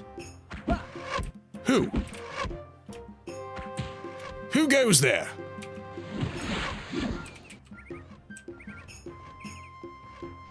Oh, shit.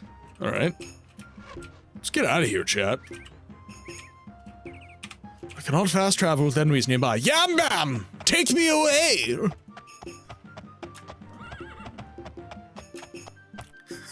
Just Shaggy. Are you challenging me?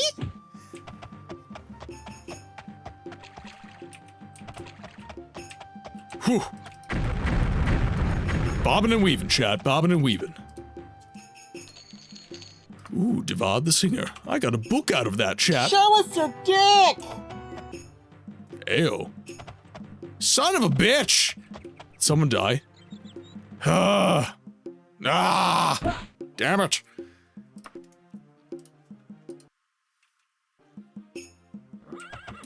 I did. I accidentally murdered a woman.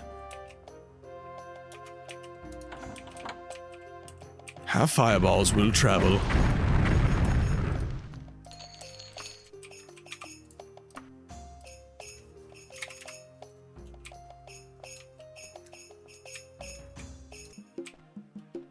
Right.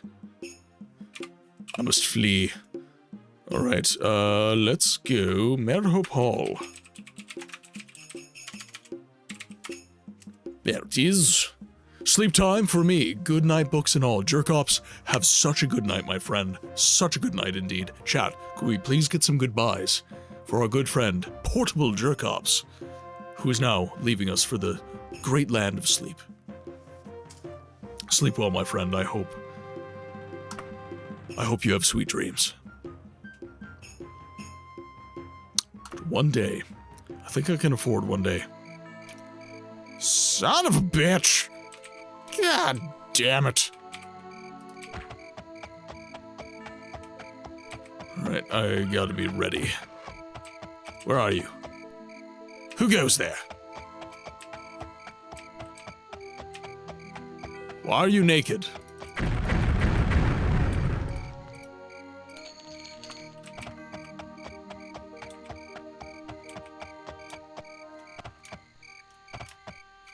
Okay, now let's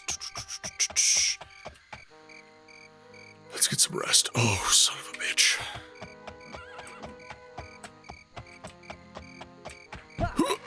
Oh, ledger target. You fancy. You fancy. Oh shit, there's... What the hell?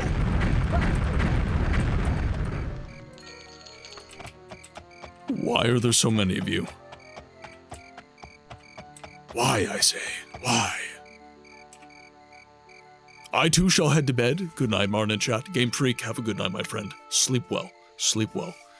Could we get some good nights, chat?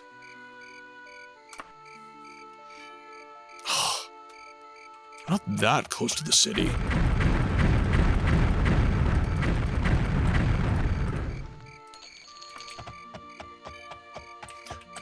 Just the city of Merhope Hall. Quietly sleeping while explosions take place outside. Ugh.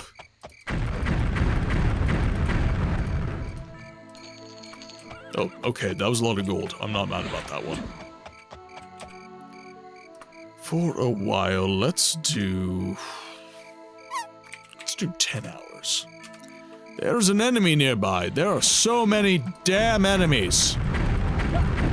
Gonna be out here fighting all night, chat. They're frickin' everywhere. Potion of restored power. I'll take it.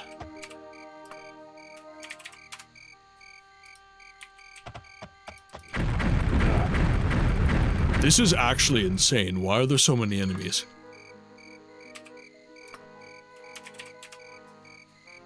Jeez, I don't even get an hour of rest and then there's enemies.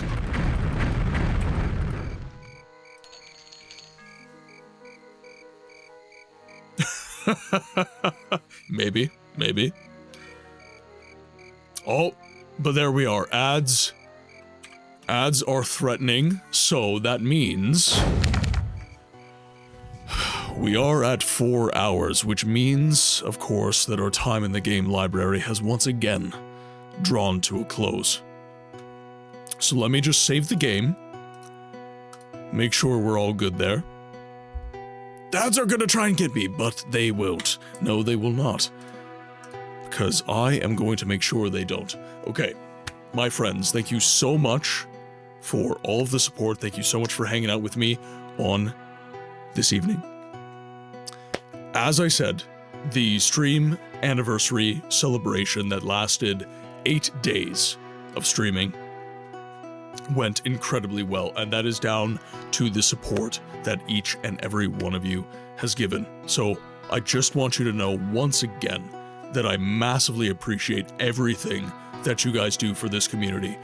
Be it in the Discord, be it in Twitch chat, be it in YouTube chat, be it in the comments sections on YouTube, be it just simply watching the content and not even chatting, right? Just supporting in general, guys. Thank you so much for everything you do. Now, if you have not followed or subscribed on YouTube or Twitch, please do so. It's free. If you have enjoyed the stream, that is a link to my beacons page. So that is everything you see below here, all those socials, as well as all the support pages above. So make sure to head over to the beacons page. That will also link you to the Discord. So the Discord is where you get access to me outside of streaming time. So if you want to continue the conversations we've had during the stream, if you want to suggest new games for me to play, the Discord is where you need to be doing it. The Discord is where you need to be doing it. Now, my friends on YouTube, thank you so much for the support, but this is the end of the stream for us. I will be taking our friends on Twitch out on a raid. So, with that said, let us see who is online. Audie is the best. Audie is the best. Okay, sir. Let's see if we have any friends that are obviously streaming. Ooh. Okay, we have the Ghost Siren playing some Dark Souls Remastered. I'm into that. Salty by Design is streaming. I think we've raided him recently, though. Lampcore is streaming some Resident Evil 0. Definitely into that. Let's see. Anyone else? Anyone else? And then, of course, we have Master Max playing some Legends of Zelda Majora's Mask. Okay. So, Shibby is also streaming. He's doing some Lies of P right now. We've raided into Shibby several times recently, but his stream is very young. So is Ghost's, actually. Ghost has only been streaming 3 minutes. Okay, guys. Lies of P, Dark Souls Remastered, or Resident Evil 0. Those are your choices. What would you like to see? What would you like to see? They're all great friends of the channel. I love them all. But we have raided, I will say, we have raided Shibby fairly recently. Lamp has been up for a bit, about 12 hours, so I don't know how long you'll be on. Yeah, okay, so he's probably going to be ending soon. Okay.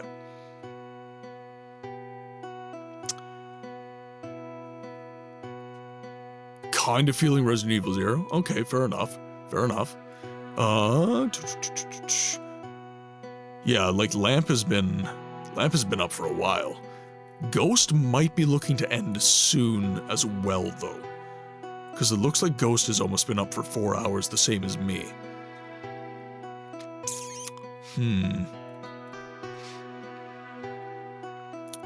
We've raided Lamp and Shibby fairly recently, though. Alright, you know what? We haven't raided Ghost recently, so let's raid Ghost. We don't always get an opportunity to raid Ghost Siren. So, okay. That is the raid started, my friends. The first text option is for those of you who are subscribed. The second message is for those of you who have followed. Please Join me on this raid, my friends. It really helps us small creators out. Make sure to follow if you like Ghosts vibes. And as ever, it has been the pleasure of a lifetime getting to stream to you all again this evening. I asked that you be well. I'll be back again on Friday for some more Witcher, the Enhanced Edition. See you next time, guys. Why do people die here? Does he attack you? How did that silly sorcerer's apprentice end up? Silly sorcerer's The apprentice. one always prattling on about Master Logan. He left for the undead burg, but never came back. Serves him Warning right. me not to attack If NPCs. even Gotcha. old Big Okay. Hat can't make it out there, what chance does he have? I hope he enjoys his new life as a hollow. What? Oh, that's all we need. Well, listen carefully then. One of the bells is up above in the undead church, but the lift is broken. You'll have to climb the stairs up the ruins and access the undead burg through the waterway. The other bell